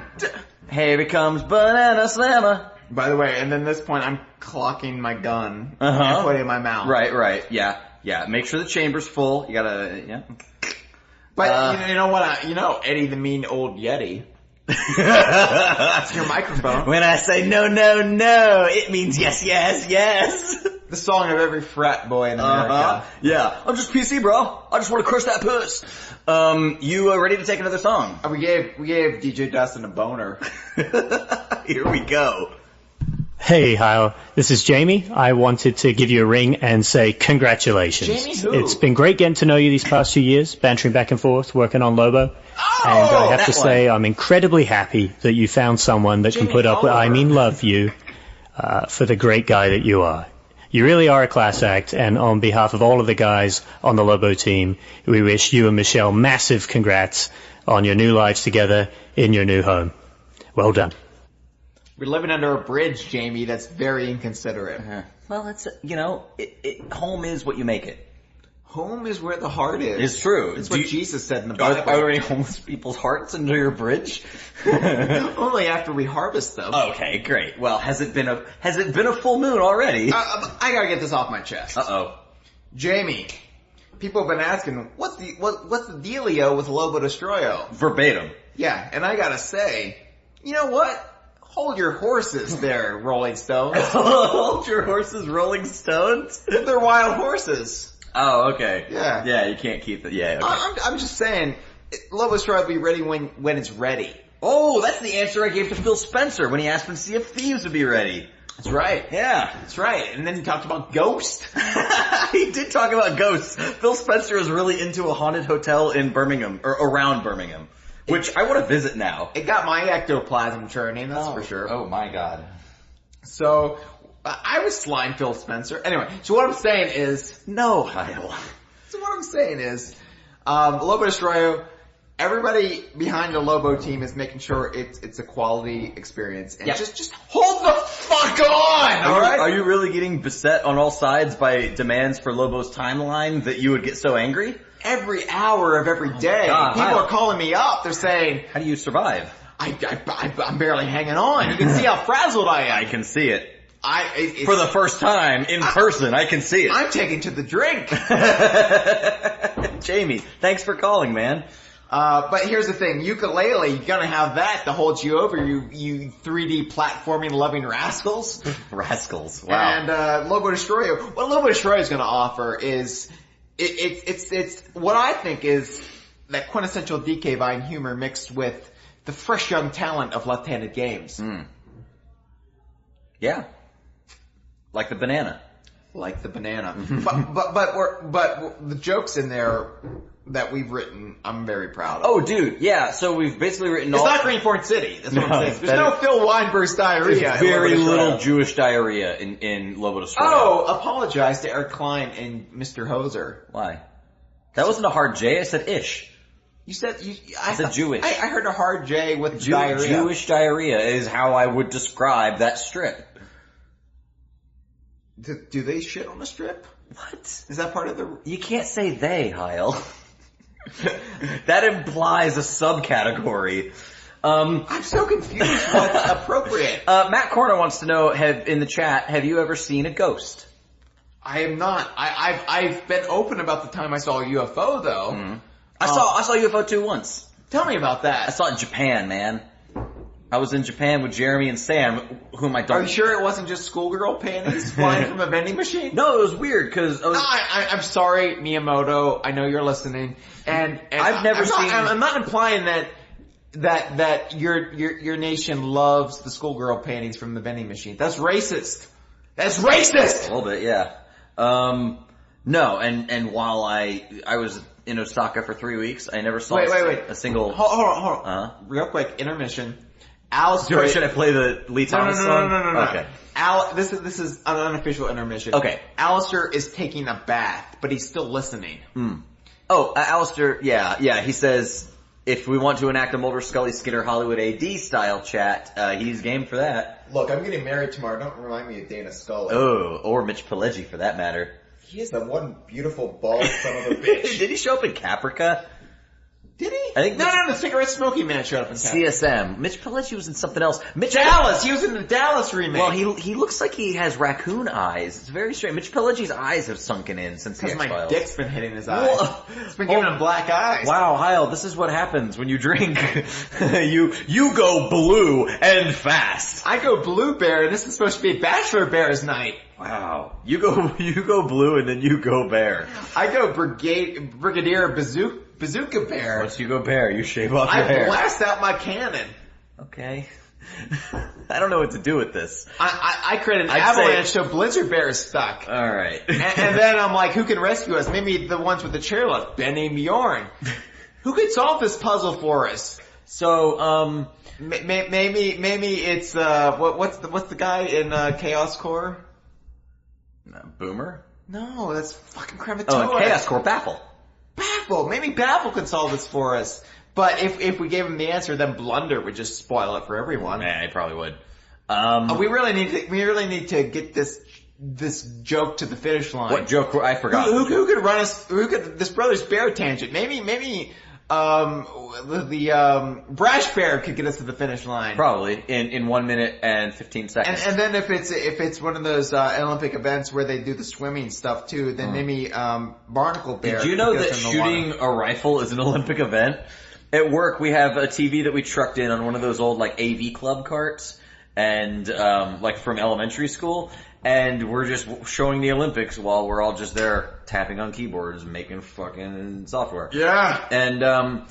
And we looked up one day and there were people shooting in the Olympics and we didn't realize that guns were an Olympic event.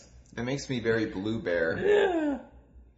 By the way, Bizarre Bear and Bear Banjo's father, Chris Alcock. It's canonical. Chris Alcock. You are the Alcock. Yeah, technically I guess he is. He is one of several Alcocks. By the way, yeah, this is my bachelor party episode. in case you're tuning in 2 hours and a half late. For those of you that downloaded this into your podcast feed and decided to scrub ahead 2 hours and 29 minutes. But I mentioned the Brothers Bear, so this is tonally relevant. DK Donkey Kong. Tiny Kong is here. She's a girl and a monkey. Let's take another one, huh? Alright. Yeah, this message is for Mr. What does it say on the card here? Mr. Hyde Russell? Is that it? Well, this is Jimmy John over down at Tico's Catering in New York City. Animals, Jimmy John. We received an order for your bachelor party, and I'm afraid we're unable to deliver it. Seems like someone named Nick Pro, a.k.a. Spuzwick. I don't know what that means. Seems like this guy ordered you about how many we got here? 1, 2, 3, carry to 4, carry to 5, 69 bushels of bananas for your bachelor party? Yeah, we can't send that many, man. I mean, we do have bananas, but 69 bushels, that's a lot. And we're kind of low on staff today, so I'm just wondering, you think like 1 banana would be alright? Maybe 2? We have some balloons as well, red and blue, different varieties. I don't know, man. If you got the coin for it, let me know. We can send it out. He did attach a little message on here that he wanted delivered with them 69 bananas, and seeing as we're not sending those, I figured I could let you know what it said. Let's see, where'd I put that? I hope I didn't leave that in my other pants. Oh, goddamn it. Jimmy John, I pay you to deliver food to bachelor parties and bachelor party-related events. Not talk on the phone all day long while holding a banana. That's a Dewey Cox reference. I'll make sure it won't happen again. Yeah, you better, mother. Okay. My day, we got a boss. Is he gone? Yeah, he's gone. Sorry about that, Mr. Russell. That was my asshole boss. Anyway, here it is. Found the note from Mr. Kroll, a.k.a. Spuzwick, for your bachelor party. He said, Hyle, in DK Vine, you have created a site that is a home for like-minded weirdos, creative artists, great musicians, and overall game fans alike. Being able, through you, to meet such cool people and talk about such fun games has really changed my life. Something here about thanks for letting me do the comic. I don't know what that means. And a link to the comic. I'm not going to read that. Fuck that shit. Anyway, he said that he hopes that you have an amazing wedding and that this new change in your life brings only great, beautiful things to you and your family. Oh, well, ain't that sweet? Well, maybe he should have been more thoughtful and not ordered 69 fucking bananas. But I guess some people are assholes. I got to go back to work now, so if you still wanted just 1 banana, call back and let me know. My name's Jimmy John. This is Tico's Catering. You have the number, I'm sure. All right. Over and out. George Clooney's asshole is one I would plunder. Wait, what? Where did that come from? We were talking about Batman, weren't we? Oh, yeah. Val Kilmer, and he was worse than Clooney. I'm just saying, George Clooney, I feel like he would hold me tight afterwards. Post-coital. You know what's a good George Clooney movie that I don't think gets enough cred, and you know, Tarkovsky is a genius. 213. 2 Oceans 213. Yeah, Paul Walker's last film. Solaris, the American Solaris, the Steven Soderbergh remake was really good, and the Cliff Martinez soundtrack, amazing. The Oceans team stole Paul Walker's brakes. Nick Prohl. Nick, you're my co-captain for the last 2 episodes. That's not a thing, by the way, but you're my co-pilot. And I think we brought Banjo-Kazooie to not only the level of art, but the level of Peabody Award-winning television. If we were a TV show. I'm gonna be jealous that I'm gonna miss out on DK Vine's Peabody. By the way, we still need to read some Banjo-Kazooie tonight. I don't own that title, unfortunately. I own it on my Kindle Cloud Reader. Is your Kindle Cloud Reader within intermission song distance? Honestly, I'm 5 years deep. We're not reading that on the air. We have too much show. What about Crystal Erotica? Let's continue with the Nick praise. What about K. Rool Vor? So the great thing about Nick Prohl is he's one of the funniest motherfuckers I've ever met. He's a talented musician. He's an excellent cartoonist. He's brimming with talent and he doesn't even realize it. Yeah. And it pisses me off that he should be walking down the street doing the John Travolta strut from the Saturday Night Fever sequel Staying Alive that was directed by Sylvester Stallone. As perfected by Bart Simpson when he dated Jessica Lovejoy.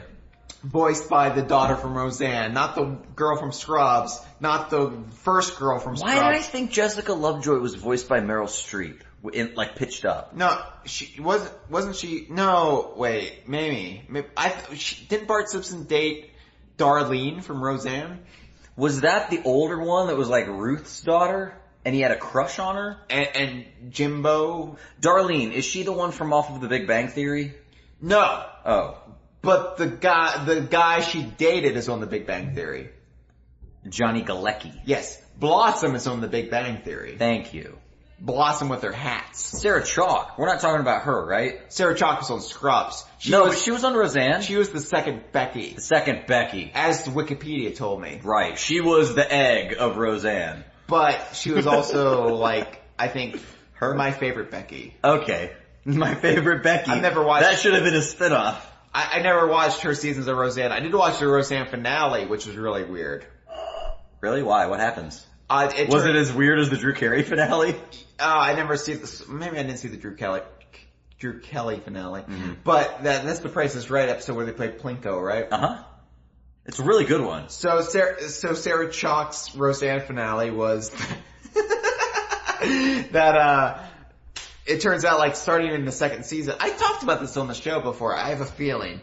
But it turns out that Roseanne, the entirety of Roseanne starting with season 2 when she got her writing room. Yeah. It was the show was her fantasy, her writing fantasy. Really? It turns out that this is like a Newhart level mindfuck. But it didn't make as much sense as Newhart. Okay. So the audience was just was John Goodman a writer? John Goodman died.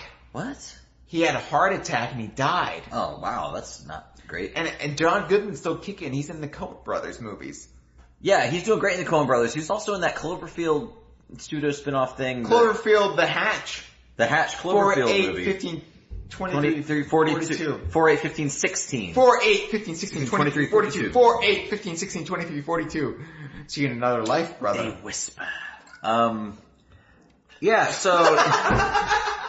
I did a little Danielle Rousseau for you. Rousseau! Yeah. Rousseau, who only appeared in season 5 as young Rousseau.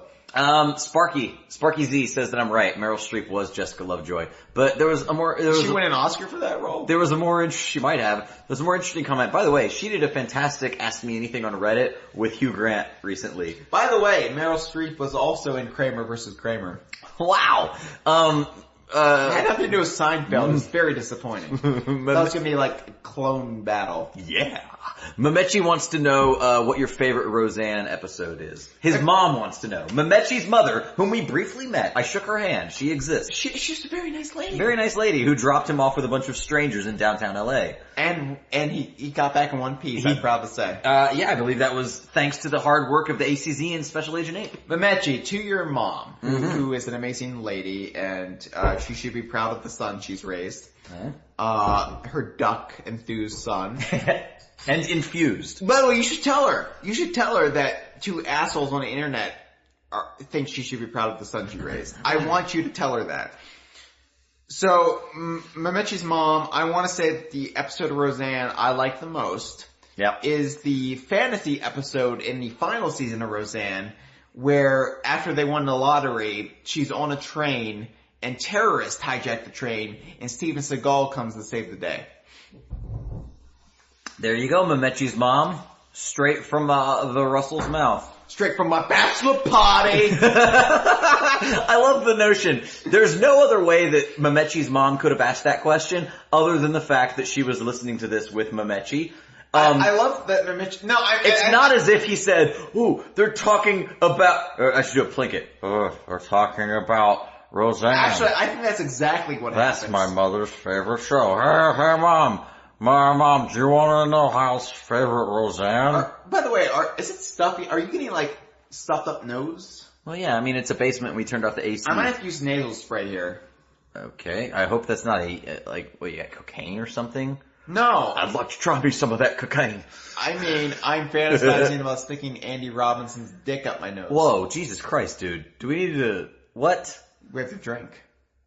I'm not drinking to that. Is this have you developed, have you figured out, a strange trick to make me not know whether or not I want to drink to something? One weird trick? One weird trick to confuse me about my alcoholism? Andy Robinson, that's two. Alright. Jesus Christ, man. Cool it a little bit, please. Please.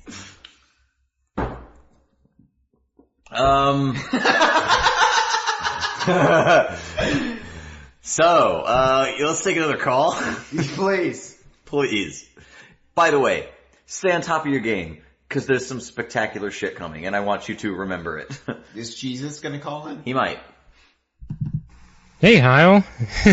It's Cameron from off of that thing. Hey, it's been a busy year for you, man. Continuing your success with the Kongversation, going to Rare, being a part of E3 in more ways than one, and now you're getting married, man. The things that weren't congratulations for Hyle Russell are starting to stack up, so I've taken this opportunity to get ahead of the game and make this a multi-purpose speech for what I project to be the most likely future accomplishments for one Hyle/Russell. Hyle, my most heartfelt congratulations on your upcoming wedding. Completion of Donkey Konga 2. Successful inauguration as President of the United States. That will happen. Historic journey as the first President of the United States who has finished Donkey Konga 2 to be launched into space. I look forward to seeing you and Michelle happily embrace this new chapter of your life. In space? Seeing you soon get on to playing Conquer Live and Reloaded. Seeing you undo the damage of the previous administration. Seeing you escape the intergalactic reptilian hordes who recently overtook your expedition vessel to Mars and enslaved you in the acid refinery on the planet Regara 4. And so, as you continue to entertain us on DK Vine, receive treatment for panhands, the new medical diagnosis named to describe the post-traumatic stress incurred from repetitive bongo playing, tangle with our broken political system. Ice the wounds you receive from the laser bayonets of the lobster men who guard the acid cache of Pangarak, the pustulant murder lord. I'm so drunk right now, I don't know what... I know that Michelle... Okay, actually, I don't know her that well yet, but I'm sure she's great. Anyway, I'm sure she'll be there to love you, support you in your passions, provide her own initiatives to help enrich the lives of the American people, lead the crack team of intergalactic bounty hunters to come find you when the White House petition to send a rocket to your rescue falls one signature short. Bounty hunters Anyway, in closing, I'd like to say, congratulations to you, sir. And for whatever the future holds, for you and Michelle, I wish many happy years. Aww. Oh, and, P.S. I made Donkey Konga 2 the second accomplishment on this thing for a reason. You can do it, buddy. I believe in you. That's amazing that the sincere note was about his belief in your Donkey Konga 2 abilities. I do appreciate that, Cameron, the most regal of all DK Vine staffers. Out of obligation. You know what? You've inspired me. On my honeymoon, I will play Donkey Konga 2 24/7. Hyle, don't take plastic bongo drums to the Bahamas. It's already packed in my suitcase. Shit. Are you leaving straight from here? We're gonna go to Richmond for a night. Okay. And then we're leaving from there. The Richmond Airport. The famous Richmond Airport. Hey! There's airplanes there. Oh, okay. You said hey, and I got really concerned. Are you gonna confront me? Hey, quit being so mean to Grant Kirkhope. You tell me I need to sober up. Grant, we love you, buddy. We know you're listening. Moving on. Cameron, thank you. I gotta get some nasal spray, so Chad. Yeah? Do some razzmatazz. Alright. Do some freestyle. Alright, intervention/mission time.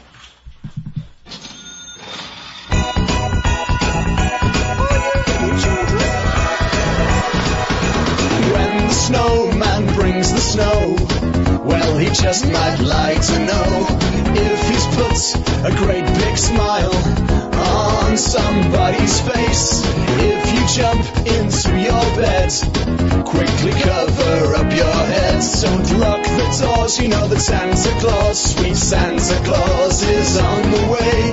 He's back to back, Jesus, he's back to back, Jesus, he's back to back, Jesus, he's back to back, Jesus. Well, I wish it could be Christmas every day, when the kids start singing and the band plays. Oh, I wish it could be Christmas every day. It isn't, but it is. Well, I wish it could be Christmas every day, when the Pope starts wanking as the children play. Oh, I wish it could be Christmas every day. Now the frosticles appear, and they've frozen up my beers. So we'll lie by the fire till the sleep simply melts them away.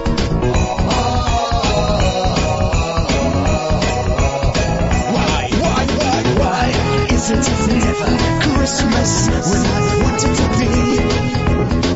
I'm going to kill myself, I'm going to kill myself, I'm going to kill myself now. Well, I wish it could be Christmas every day, and Jesus agrees with everything I say. I wish it could be Christmas every day. It isn't, but it is. Well, I wish it could be Christmas every day, but it isn't, for fuck's sake. Oh, I wish it could be Christmas every day. Come on, you lot, the Pope loves this shit. I wish it could be Christmas every day, when the kids start singing and the band plays. And I wish it could be Christmas every day. The Pope is wanking. I wish it could be Christmas every day, but it isn't, for fuck's sake. I wish it could be Christmas every day. Well, I wish it could be Christmas every day, but Jesus agrees with everything I say. I wish it could be Christmas every day. It isn't, the Pope is wanking. I wish it could be Christmas every day, but it isn't, for fuck's sake. There it is. And we're back. Update! I have my nasal spray. He does. It is absent any observable cocaine. It is Afrin brand original 12-hour nasal spray. He's actually taking nasal spray right now. Oxymetazoline HCl nasal solution nasal decongestant. Active ingredients. What do we have here? Directions. Okay. So anyway, Hyle's gonna take some nasal spray. Yeah, do another rail. Yeah, a little bump under your gums. There we go. We're getting crazy. Crazy for you. Who was the last call? Is that Cameron? I'm dancing on the couch. Oh. You can't see me because it's a podcast. He actually is dancing on the couch, and I suppose I'm compelled to... I'm like Bruce Springsteen. I'm dancing, what was that? Dancing in the dark, but it's light. There's lights in here. Okay. That's been photographed. That'll go on fucking social media. Sit down. Fucking sit down. Who's the last call? We took Cameron's call. Would you like to hear another call? Hyle Russell, who's getting married. Is this from Aussie fucking Ben? Okay. I don't want to spoil who's coming in the calls, hey lads, but Aussie Ben didn't make the cut. Aussie cunt. I was talking with him. It was the same situation as like Mariola, Joey Bagwell, Mark Mosley, Brent Barron. It was like, they were like, yeah, let me do it. Time got away. No fault of theirs. Time gets away from me. Obviously we didn't provide Josh, the Geek Critique, with his video. We're all guilty of this. You know what that makes me want to? That makes me want to smother myself with my pillow. Ben gives his best, though. I was speaking with him. Well, thank you, Ben. Over the text-based emails, and of course he's quite fond of you and wishes you all the best. Red Crockhead is here, not the green Crockhead. Oh, hey, Red Crockhead, you're my favorite because you go boing, boing. Wait, is this Yusuf? Wait, who's Yusuf? Yusuf Islam? Guy with the red crockhead. Red Crockhead, are you being followed by a moon shadow? Moon shadow, boom, boom. Dig it as I get on a moon shadow. We're not going to be able to monetize this episode. There's no way this won't get flagged. Let's take another call, shall we? I would love nothing more in my life. So I'm a little, since I disguised the names on this playlist, I'm not sure whether this is Cameron or the next caller, but let's take it. Wait, but we already listened to Cameron. I know, but since I played that intermission song, I don't know who's next, because I went out of order. This isn't very professional. Not at all. Hey, Hyle. That's Cameron. Shut up, Cameron. Shut up, bastard man. Alright, let's go to the next one. C_6.mp3. C for thieves. C for thieves. Is this Captain Black Eye? Yep. Ahoy, mateys, this is Captain Black. 16 years ago, on a fleeting dial-up connection from a remote corner of a far north Queensland rainforest, I discovered a strange outlet for my video game fandom. It was called Rareware.com, and it had this amazing letters section called Scribes. Now, this marked the final death throes of my social acceptance at high school, and in hindsight, printing out pages and pages of letters from Scribes to show off to classmates wasn't the coolest thing to do. We live and learn. But it did offer something important in its place at the time, a much-needed outlet for weirdness. There were all these esoteric running gags, the arse versus ass spelling debate between nations, Sean Williamson's crappy GoldenEye times, Floyd the droid inexplicably saying "rawr," familiar faces like Mr. Pants and Uncle Tusk, and there was this one legendary guy who could somehow get his letter printed in every single edition. A man known only to the world as Sir/2 at AOL.com. I'm raising my arm now, for victory. This was a huge deal to me. Me being Alistair Craig, by the way, sorry, I'm not sure if I introduced myself. I tried for a very long time to join those lofty ranks, but usually only made it into snippets, those idiotic little excerpts at the bottom, usually under character guises like Gary Hayward. Yes, I started that one. You were Gary Hayward? At the time, I'm not proud. But to be worthy of Lee Loveday's full recognition in the web space above, that was a mark of intelligence and maturity. I'm sorry, Alistair, I have to pause it. Did Alistair just admit that he was Gary Haywood? That has to be a joke. There's no way, Alistair. He's in the bathtub right now, so he can't tell us. He's getting a nice bubbly bath. Oh my god, Alistair, can you have Mitch Pileggi relay to us whether or not you were Gary Haywood? By the way, I mentioned before how tempting it would be for Gillian Anderson, but right. What David Duchovny and Mitch Pileggi, I mean, I'm tempted three ways here. Yeah, and honestly, even modern Duchovny, he's also suffering from a bit of the bloat. Right, but Glenn Beck is okay with it. Glenn Beck, Tad O'Malley would blaze that. All right, so Alistair, I'm continuing. Sorry, Gary Haywood. That's a fucking megaton for Scribe Alistair. I don't believe that for it. Next thing you're going to tell us you're Sean Williamson Kong. Get out of the bathtub and confirm or deny. Yeah. Oh, Alistair shut up in the Twitch chat. Completely true, I'm afraid. Alistair is Gary Haywood? No. There is no God. No, I'm genuinely shocked. There is no Santa Claus. I know you're playing it up, man, but Santa Claus is gonna bring my cat new kidneys. Oh man, I'll bring it down. Gary Haywood was a classmate. He, a friend, and I teamed up to write the original few letters. Oh, so there is a Gary Haywood. There is a Gary Haywood. Alistair, out of all of our years of friendship. Oh my God. How could you not share this? But he did, Hyle. He chose tonight, of all nights, to share it with you. I don't know whether to be honored or His hurt. closest friend. Oh my God, there's so many gnats on the floor. There's dead flies all around us. Is our show killing the flies? This is like a J-horror movie. Samara, stop killing all the flies. Oh man. Sebastian ICD, thank you for coming in and listening. We read your very, very, thoughtful, touching paragraph earlier in the chat. Sebastian Icke I don't know if this... Wait, did we finish playing Alistair's call? We didn't, it's paused because... By the way... Because Gary Haywood just can't go unpaused. Look in the next room, is that a church basement? Yeah, there is a church basement over there. That's where Brother Gary preaches. His congregation from Stone Mountain, Georgia. Alright, Alistair, we're gonna continue. Fucking hell, Alistair! There is a Gary Haywood? And he says he's mentioned this 9 times. Look at that. He's mentioned it 9 times. Like that pedophile from off of Ferris Bueller. But to be fair, Alistair, you never mentioned this to us when we were 5 alcoholic beverages deep. That's true, Alistair. We have selectively forgotten that. Because we just didn't want to believe it. Continuing. Good. Oh, Jeff is left. Jeff? Oh, Jeff, from off of the Rare Trip. Jeff. Man, Jeff, well thank you for coming. Who is like Jeff Onan, but not exactly. Oh no, he says that was him saying goodnight to Sebastian. Wow, he has 0 Wait, left. Sebastian was here. When was Sebastian? But we don't know if that's a Sebastian from off of the Rare Trip or not. It was Sebastian ICD. Sebastian ICD. Sebastian Insane Clown Damon?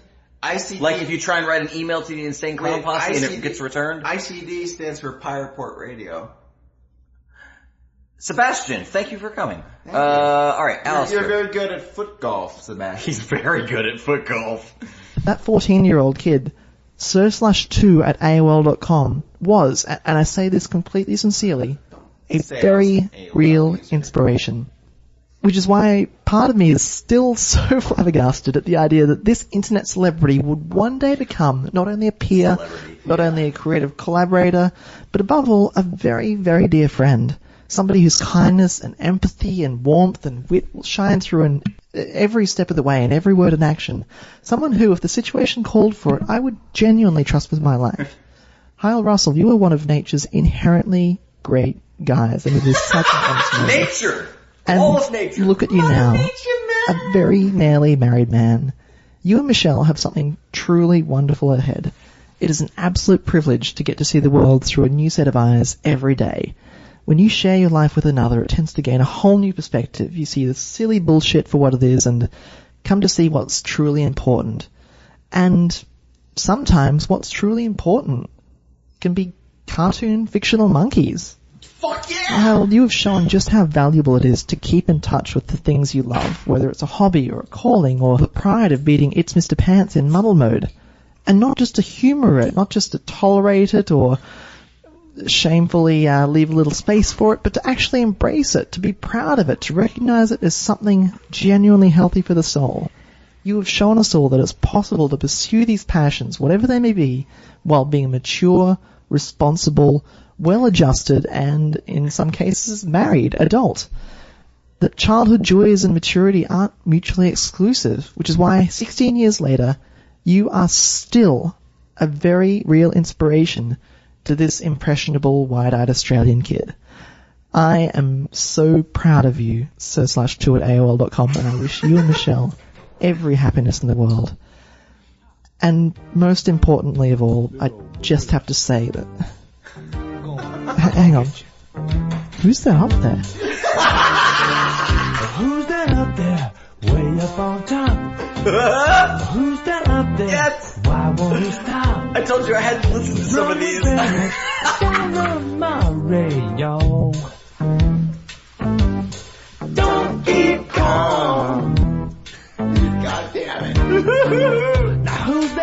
there? What is his name? This is an officially licensed song, by the way. Nintendo allowed this to happen. Is he out just to have some fun? Donkey Kong. Donkey Kong. His call's 5 minutes and 39 seconds because of this, but I'm allowing it. How did that work? This is MP3. D-O-N-K-O-N-G.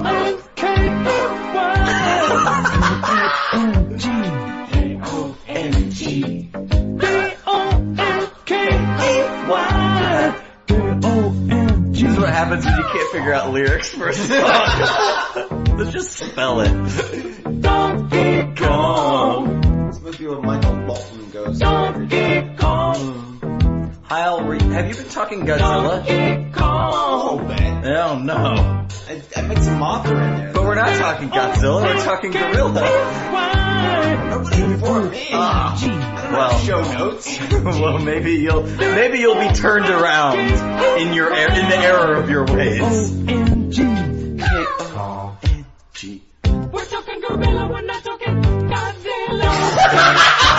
There you go. We're not talking Godzilla. We're talking Gorilla, we're not talking Godzilla.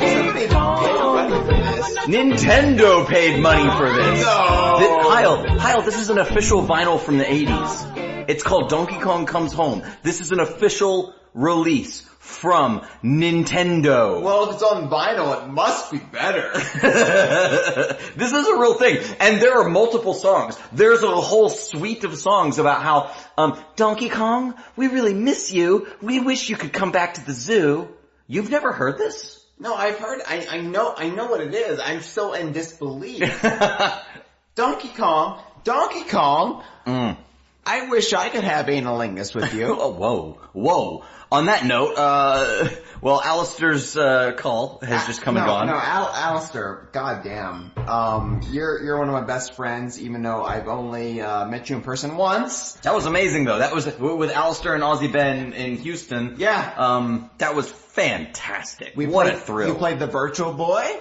We found a turtle together. Saved a turtle. We were taking you to the airport, so you didn't get to see the turtle be saved. But the trip to the airport, straight from NASA, by the way. Straight from NASA. We went from We went from the moon to the turtle. No, we got to see a Saturn V with Aussie Ben and Alistair, and we went straight. And my wife Janelle was with us. We went straight from the airport from NASA in Space Center, Johnson Space Center, up to Hobby Airport. And on the way to Hobby Airport, we found a turtle in the road. It was a pretty good-sized red-eared slider, probably about 9 inches across. And I jumped out of the car, grabbed it. We took you to the airport, but we kept the turtle in the car. And then on the way back, we pulled off on a bayou because it's Houston, and it's born on a bayou. Oh yeah, born in a and we KKR. What? KKR. What KKR?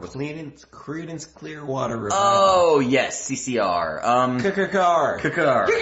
That's the official pronunciation. And we let this turtle go. But that trip with Alistair was amazing. And Aussie Ben. Of course. And Janelle. The Aussiest of the bands. And Janelle, your wife. Yeah, her. Who is sleeping in a cabin right now. Right now she's in a cabin, yeah. That does not have internet, so she's not been able to watch Exhumovoid nor Mumbo Jumbo. Nor has she been able to join us on Twitch for this lovely. We're cut off. We don't even get cell phone reception. Our thing says no service. So, but to be fair, you have AT&T and you should have switched to Verizon. See, we're not rare shills. we wet our beaks from other companies. Oh. Namely Verizon. And Mountain Dew. Mountain Dew. Hyle loves the Mountain Dew. So, Alistair. Alistair, you are one of my best friends, and I think you're one of the greatest guys in the world. Oh, Mitchell Wolf is leaving. Fuck you, Mitchell! You're not allowed to leave, Mitchell. Now you're the former future staffer. Everybody should be held hostage for my bachelor party. This should be the Exploit Dungeon. Hey, Hyle, Andy Robinson. I don't have any... I know, I cut you off. Just clink an empty drink with me. Well, I still have a little foam in Yeah, this. a little foam. I did suck up that foam. Excellent. Alright, continue. Alright. Were you pissed at Mitchell or praising Alistair? No, Mitchell, you can leave if you need to. Stay frosty, Mitchell. Stay frosty, George Clooney with the impeccable asshole. Alistair, you are one of my best friends in the world. I mean that with all my deepest bloody heart. And goddamn, I'm so glad you could be here for my bachelor party. Like, seriously. This is like the coolest, like, I didn't like actually foresee this when I wanted this to be the Kongversation, my bachelor party, because I don't know, I'm just an asshole. But the fact that I can actually share my bachelor party with guys like you, Alistair, who mean the world to me. And girls like Kara Kong and Kenny Luna. They're guys too, in the colloquial sense. Yes. But seriously. And Michelle, your wife, who also was here. Which the lady folk who you marry shouldn't be at your bachelor party, but we allow it. We allow it. Alistair, as much as I don't like to be shamed for being an AOL user, granted, it was 1998, so... Yep. Thank you. Malik. Bye, Malik. Malik! Hey, guys, Malik's leaving. Hey, guys! Malik's awesome. Wow, that's your first Malik impression. Hey, guys, this is Malik! That's your second one. How do you feel? I feel like I'm 5 beers deep and I need to urinate again. Well, before you do that, finish talking about Alistair, and then I have one more thing for you to listen to, and then we'll take another intermission. Alistair, I love you. Seriously, that's from the heart. Like, no bullshit comedy attached to that. I love Alistair Craig. You are the greatest guy in the world. It's getting way more sentimental now that the alcohol's flowing. Well, it flowed. It's in my bladder. Alright. Well, it's all yellowy. You know what? Let's take that intermission. You know what? I'm gonna dig into... We're not talking about Godzilla, we're talking about Gorilla! That would have been a perfect time for an intermission, actually. I'm gonna dig into my fucking... Let's see, what do I have right here in my downloads folder? Donkey Kong! We're talking Gorilla, we're talking Godzilla. Donkey Kong! I'm trying to find... What do I got? Oh, I got something. Here we go. Hyle, you got like 2 minutes to go piss. I'm gonna play the latest thing from Robin Beelan. Luckily, my dick is pretty small. Hey, Rare, I hope you don't flag this on YouTube for me playing it.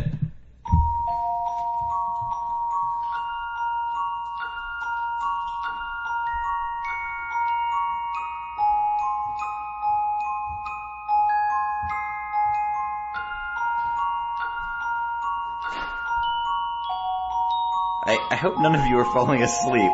I realize now this was a poor choice for the occasion. We're not ending this stream. I just think it's amazing. This was, if you actually read the Sea of Thieves forum thread, where this guy talked about how... just check it out. If you look at the song on Robin Beelan's SoundCloud page, you'll see the user. Search that user on the Sea of Thieves forum. Read the whole thread. Read the whole story of this father and his children, and it's really heartwarming stuff. And Robin Beelan did this version of the Sea of Thieves We Shall Sail Together song for this guy and his kids. It's haunting and lovely as a standalone piece of music, and then you learn the story, and it blows my mind. I mean, man, they're a studio that cares about people. They're a studio of people that care about people. I fucking love that about Rare.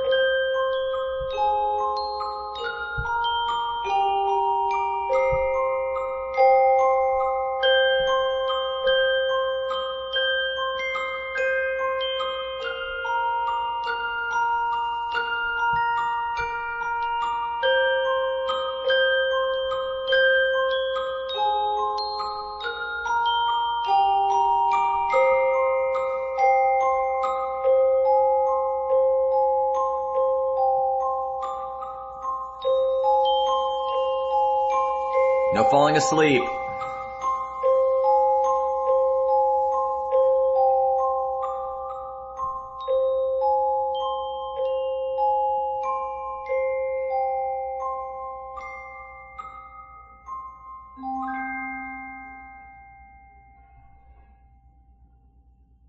All right, now, are we still awake? I think I hear Hyle coming back down the stairs. I'm glad you guys enjoyed that one. I was just blown away when I heard it. I subscribed to Robin on SoundCloud, and I just got a pop-up for it. I didn't know the history, and then when I read the back story of like why he put that together, it blew me away.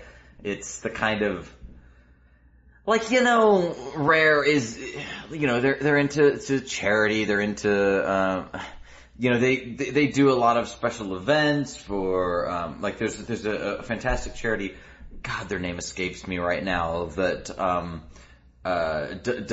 puts together like, interfaces for differently abled children in the UK so that they can play games that they're otherwise not able to play.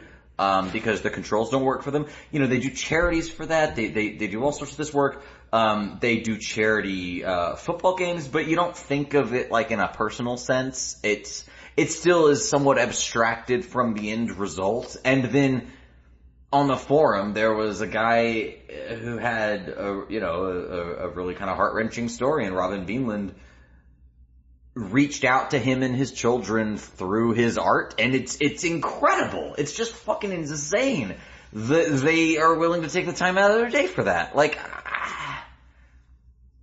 I'll be a shill for that. Yeah, call me a fucking shill.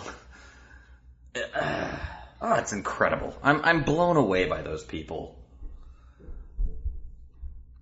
Jeff's falling asleep. Jeff 86. Sorry, Jeff. Hyle, you coming downstairs? Norm! Hey, and so he said the light was on. How's life treating you, Mr. Peterson? You got any gum? Wait, that's Norm Macdonald. I know, I'm doing a Norm Macdonald thing. I was doing a Cheers reference. I know, and I was playing off that with okay. Hyle, I have one final listenable for you, huh? One last call? One last call, and then I have a special treat, but we gotta bust out the rum for said... A tasty treat? For said special treat. Hey, Michelle, come over here. We got a question for you. Okay.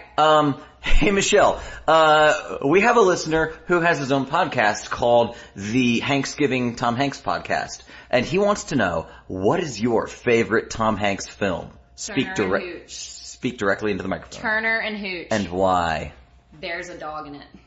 That is enough for me. Surely there are dogs in plenty of Tom Hanks films. What about, wasn't there a dog in You've Got Mail? So I work for the Richmond SPCA, which is a non-profit, no-kill humane organization. Oh. But because of the very intimate and personal and unexpected relationship between man and a dog that he considered to be very, very difficult and wound up being his best friend, that is more than enough for me. That's awesome. Heartwarming movie. I think Hanksgiving will be very happy with that answer. All right, now continue to whatever clothing change you were doing. She's like a Broadway actress. It's all wardrobe changes with this one. Oh, it's bedtime for this one. It's bedtime for this one. Thank you, Michelle. Thank you. Hyle, do you want to hear the last phone call that we have before the final treat that I have for you? I'm a little emotional right now. Yeah, he's getting emotional. We're getting the water risk going, Michelle. You ready? Let me take some deep breaths. Let me do some Lamaze exercises. Yes. Birth your emotions. All right, hit me. With your best shot. Here we go. Hello, it's me, Matt. From I off know of this fucker. Yeah. Well, I'm from. Well, you probably know me from playing the Hulk in one of the films. Who the Heroes fuck of are Bit- you? Now. Oh, I'm the Hulk. I'm the Hulk. I'm the Hulk. I'm the Hulk. Oh, I'm gangrene. Oh, I'm cross for you. Oh. And so on. Anyway, I'd just like to wish you a very happy Christmas. Yay! Not really. That was one of my famous, brilliant jokes that I am known for. I am such a jokester, me. Man, let's talk I about know all bears. the jokes. I'm like a joke factory. So, hey, you're getting married. That's good, isn't it? Yeah. Look, what it is this. I've been thinking a lot about you and your wedding, and the one what you're doing it with, probably the wife. And there's something that keeps coming up, and I don't know, honestly, if this is a conversation we had, or if it's something you mentioned on one of your podcasts, or if it's just something I've hallucinated. But I'm really worried about it, and, well, honestly, I think the only way I can accurately express my concern is with the help of these DK bongos, and my glamorous assistant. Alright, mate. Hey, Matt, how you doing? Not bad, mate. Sorry, I should introduce you. This is my alter ego, Matt Corner. Hyle's looking around the He'll be room playing in the bongos confusion. for us. Yep, they call me Matt Bongo's Corner. No, they don't. They call you Matt Corner. You are exactly the same as me. That's true. I guess that makes you a bit of a rubbish alter ego then. No, you're the rubbish alter ego. I am the original one. At least I think I am. I can't actually remember which one I'm meant to be now. Probably it doesn't matter. Probably. Anyway, we should get things going before this becomes self-indulgent. Too late for that, mate. Yeah, I guess so. Take it away, bongo boy. You got it!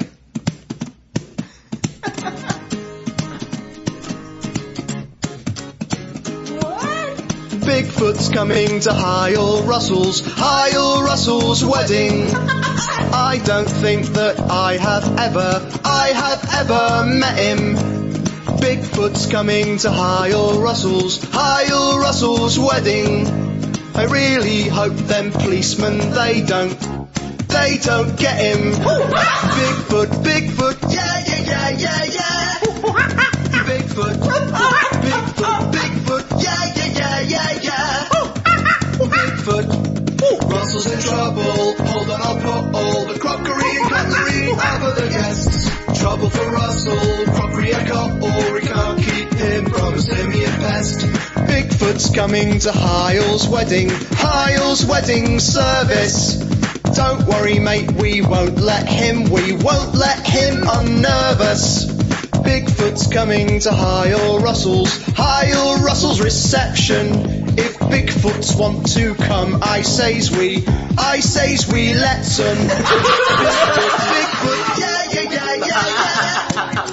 Bigfoot, yeah, yeah, yeah, yeah, yeah.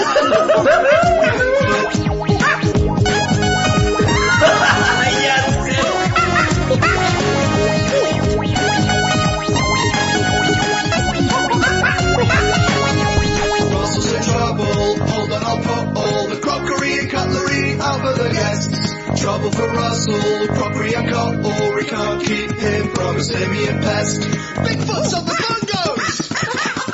No shrubs, you naughty ape! Yeah! I'm pretty sure Bigfoot ain't a monkey, mate. Shut up, stop ruining it, you ruiner! Bigfoot, yeah, yeah, yeah, yeah, yeah. Hyle Russell's wedding in trouble. Bigfoot, yeah, yeah, yeah, yeah, yeah. Hyle Russell's wedding. Russell's in trouble. Russell's wedding in trouble. Trouble for Russell. Russell's wedding. Russell's in trouble. Hold on, I'll put all the crockery. Russell's wedding guests. Trouble for Russell. Crockery and cutlery can't keep him from a simian pest. Russell's in trouble. Hold on, I'll put all the crockery. Russell's wedding guests. Trouble for Russell. Crockery and cutlery can't keep him from a simian pest. Russell's in trouble. Hold on, I'll put all the crockery and cutlery up for the guests. Trouble for Russell. Crockery and cutlery can't keep him from a simian pest. Well, I don't know about you, but I'm glad I got that off my chest. Yeah, man. Yeah. You doing anything tonight? No.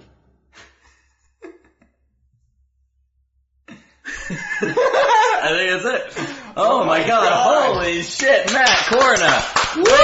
Ladies and gentlemen. That was amazing. Bigfoot's coming, Hyle. How did you know? That's what I really wanted for my wedding. Honestly, I know Hyle Russell. I know this man. I know his affinity for cryptozoology, and Hyle would be over the moon if Bigfoot came to his wedding reception and service. Why do you think I'm having it in the forest? Right. Goddamn forest. We're going squatching. We're going squatching. It smells grassy up in here. It smells grassy. Yeah, I'm so glad we got to work that smells grassy thing into... By the way, Grunt is here, and he wants to say Heil Hitler. Oh, that's hilarious. Because my name... Uh-huh. It's Wait, Heil. slow down. Okay. My No. So Matt Corna, right? Matt Corna, you got a fly on your... Yes, jeez, these flies are disgusting. What is this? Seriously, this is like a J-horror movie. I'm sure there's a dead body down here somewhere. There are more than a few grudges. With Sarah Michelle, not Jessica Alba, Sarah Michelle Gellar. Which one was she in? She was in The Grudge. The Grudge, you're right. The American remake of The Grudge. Right. Alright. Not Ju-on. Ju-on, The Grudge. Right. Matt, that was...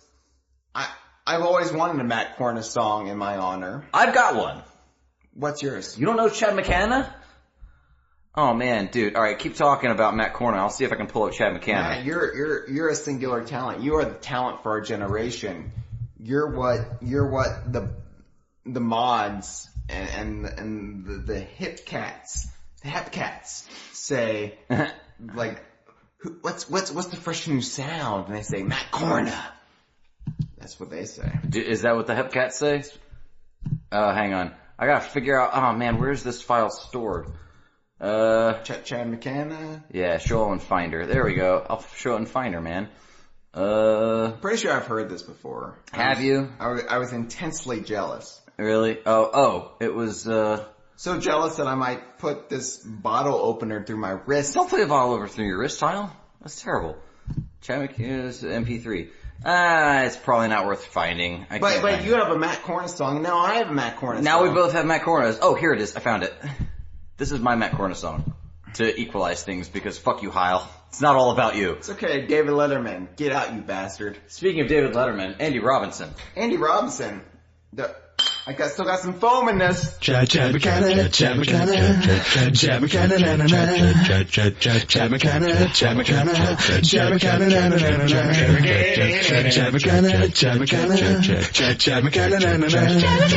Chad McCanna, Chad McCanna, na na na, Chad McCanna, na na na, So that's my Matt song. Mine was longer. I prefer yours. Yours is brilliant. Matt, you've outdone yourself, dude. So you got a surprise for me. Are you done talking about Matt? No, I love Matt. Go get the rum. Go get the rum. I'm gonna go run and get a rum. I wish I had used that for the intermission. Let's have another intermission. No, I'll be right back. Alright, Hyle's gonna be right back. There's no need for intermission. Oh man, we got Cuburn. I don't know if you talk about Cuburn or Generatilissimil Grunt. We know you. He of the puppets. Yeah, we're still doing this, man. AC's what's that? Scrambled eggs. Hey! Scrambled eggs. Hey! Quack, quack, quack, quack, quack. I'm Dick Cheney. Oh my god, this is like a... Oh, you've got at least like 8 shots. We can't finish this in good conscience. Oh, I might. We have a Captain Morgan's rum. Alright, this is another thing that needs to be... Red Crested Breagle says Rare Extreme is here. Alright. Oh, Rare Extreme? No way! What's up, Rare Extreme? Wait, Rare Extreme, Rare Elite, and Mundo Rare? There's no way Alberto is here. We love Alberto. We love Alberto. Yeah, we used to do a lot of shit with Alberto. He was on our friends list. This is the rum that we're finishing with. Let me turn in the camera so that you can see our whole thing. I am so sweaty right now. Alright, that's fine. We took a photo that I'll put on social media, but we're about to... You mean the Twitters? I mean Twitter. You can put on Facebook. I don't give a fucking shit. I'll be in the Caribbean. Facebook. Fuck you. Hey, Alistair is saying something. Let's pay attention to that. He says in 2000-ish, when Sersalstew at AOL.com sign off on Scribes quietly changed to Sersalstew at DKVine, Alistair investigated. And that's what brought him to DKVine. Like Sherlock Holmes. Wow. Whoa. Oh my god, I'm so glad I set up that alias for you. Or Mariska Hargitay. Can you imagine? Law & Order SVU. Can you imagine a world in which Alistair was not a part of our lives? That's a world that would be better off dead. Better off dead. It's weird we're going back to Alistair after Matt just delivered that. Well, Matt... Talk about Matt some more. Here's the thing, Matt's been doing this thing in the inner circle of DKVine where he's been saying, I shouldn't get married, I should just bum him. Who? Matt. No, Matt should bum who? Who's up first? Or I should bum Matt. You should bum Matt. Matt should not get married, you should bum Matt. I should not get married, I should bum Matt. Gotcha. But, Matt, I just want to say, I know I've been talking up George Clooney. But here's the thing. You're my favorite Batman. Oh! I'm just saying, you're my favorite Batman. Hashtag no homo, but hashtag maybe homo. Hashtag who cares? Hashtag if I was homo, I'd be homo for Matt. Oh! Russell's in trouble. Excuse me. Hyle's in trouble. I would be you're coming again. Hashtag I would be a gay man for Matt. Whoa! Wow! Check your privilege. Yeah. No heteronormalcy in this bachelor party. That's right, man. We're on the Kinsey scale, bitches. Liam Neeson in the house! I forgot Liam Neeson. I almost spat out my angry orchard. Laura Linney! Laura Linney is here! Oh, she was in that, wasn't she? She was also in the last episode of Frasier. Man. Norm! I genuinely feel like Laura Linney does not get nearly enough fucking credit as she deserves. She's a fantastic actress, and she's like perpetually...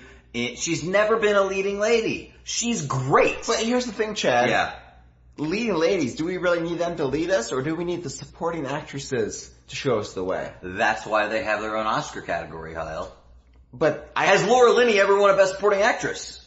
Here's the thing. I've never fallen down that Wikipedia hole. Oh, well. I could tell you that Power Rangers Lost Galaxy had Bulk in it. Okay. But you can't tell me whether Laura Linney from off of the HBO miniseries John Adams has ever won an Academy Award or an Emmy for the HBO miniseries John Adams. I don't have Wikipedia in front of me, but I'm pretty sure Paul Giamatti from the HBO miniseries John Adams was in Sideways, and that sounds like Oscar bait, because it's white people. Sideways. Yeah, you know what I know about wine. It's purple because it has the skin on. Here's the thing. That was a movie about the guy from Wings, not the band Wings, not Benny Lane, but those sitcom Wings. He was getting married, and so they decided to fuck Thomas Hayden Church? Yes. So they decided to fuck people in a winery. Is that what that movie was about? Yeah, it was disgusting. Ah, gross. But you know who else has a winery? Thanks a lot, Paul Giamatti. You know who else who has a winery near here? Where? Who? Near where we're at right now. Oh, in Virginia? Yeah. In the Shenandoah State Park? Is that where we are? You know who has a winery an hour from here? I know we're somewhere near Banjos. 45 minutes from here. What? Who? Donald Trump. Wait, Donald Trump's winery is in Virginia? It's 45 minutes from here. That gorgeous Virginia sun just fuels those grapes, doesn't it? We could go to Trump Winery tomorrow. We could go to Trump Winery tomorrow. We could do it right before your ceremony. In fact, let's just skip the ceremony. Sounds and go to Trump Winery. It does sound classy. Alright. So. What is this? Oh man, Matt Corna actually passed out, and this is the weirdest point to wake up. Matt, you missed your entire... Matt, I said I would put things in my mouth that belong to you. Oh wow. He means your food, Matt. Your lovely food. Like Slick Monty. Aw, food. That's right.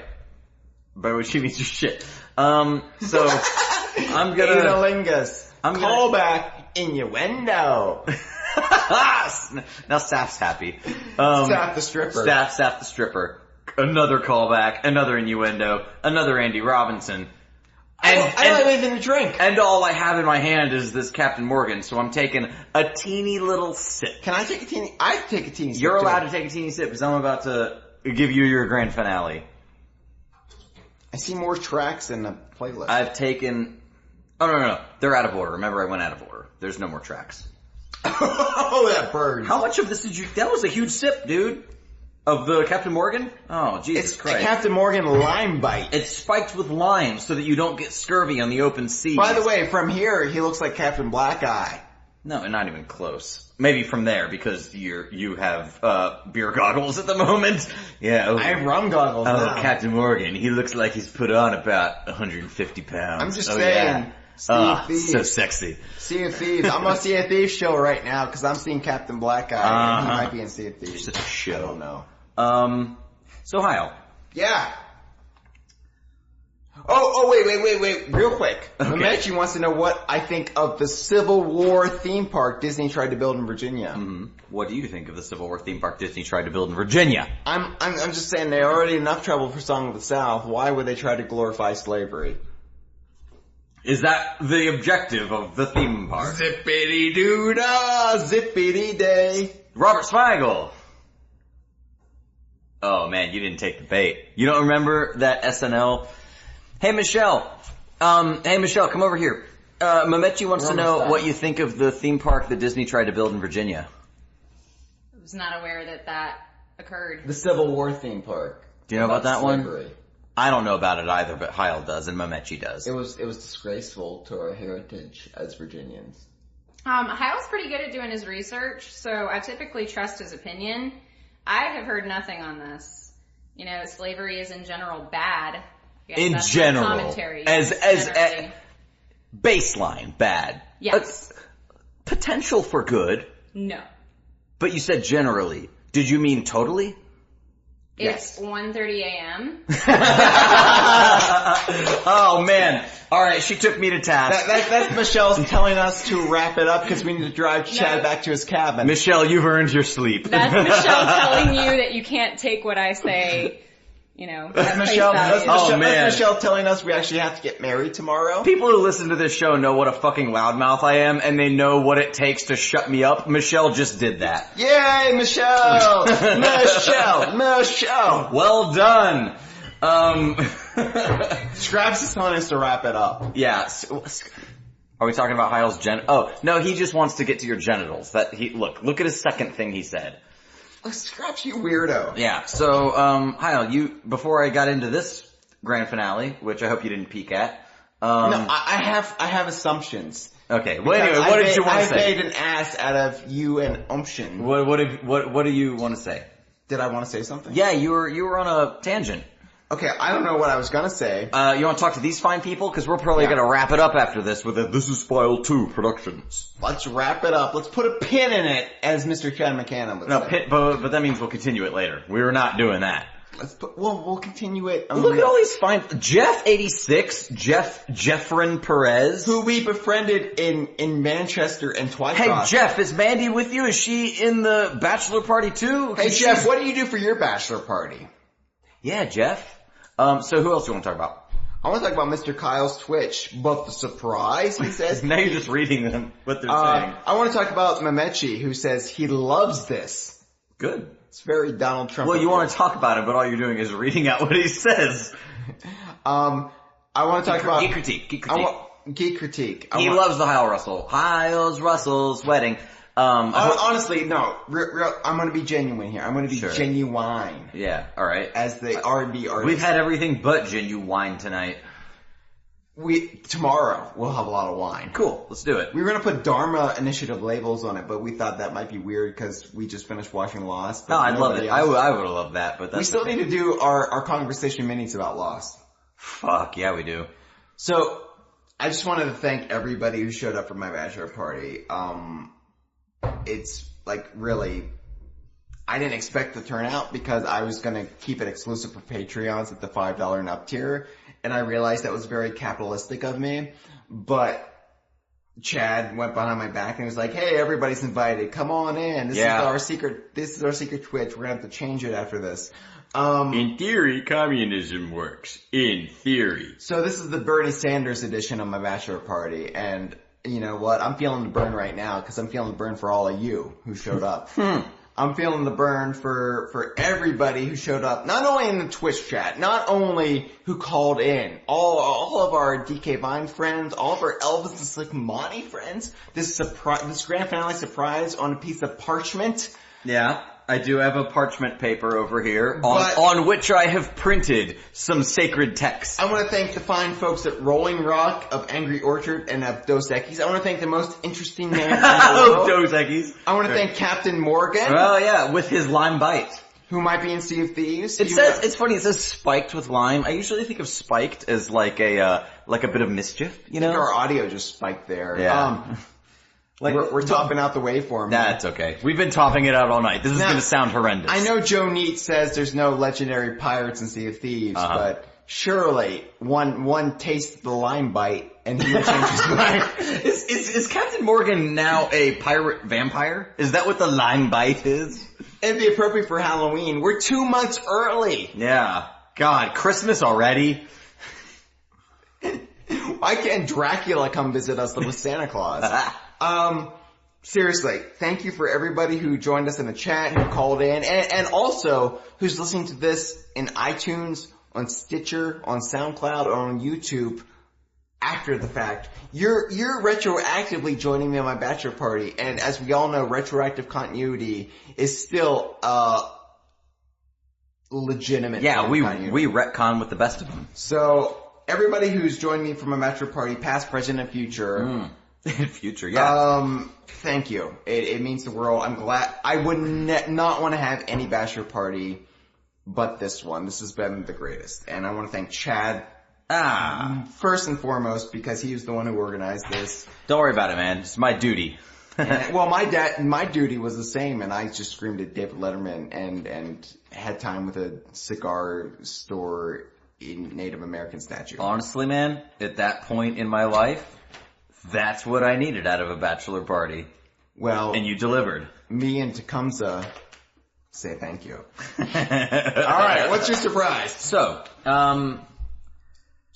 it's come up several times over the course of this show. Most notably, when we were talking with Alistair Craig about... Did you get Godzilla to write me? I got Godzilla. Because, we're not talking gorilla anymore. That's a big get. Now, did you get the original Godzilla, or the 80s reboot Godzilla, or the 2000s reboot Oh, Godzilla? no. Or the American Godzilla, Zilla, or did you get the Bryan Cranston Godzilla? I was about to say, I got the one that killed Cranston.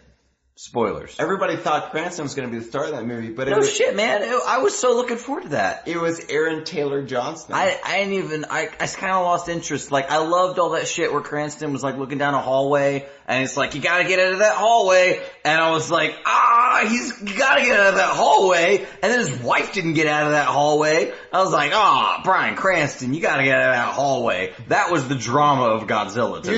He was gonna say my name. And then Godzilla would be like, no, say my name.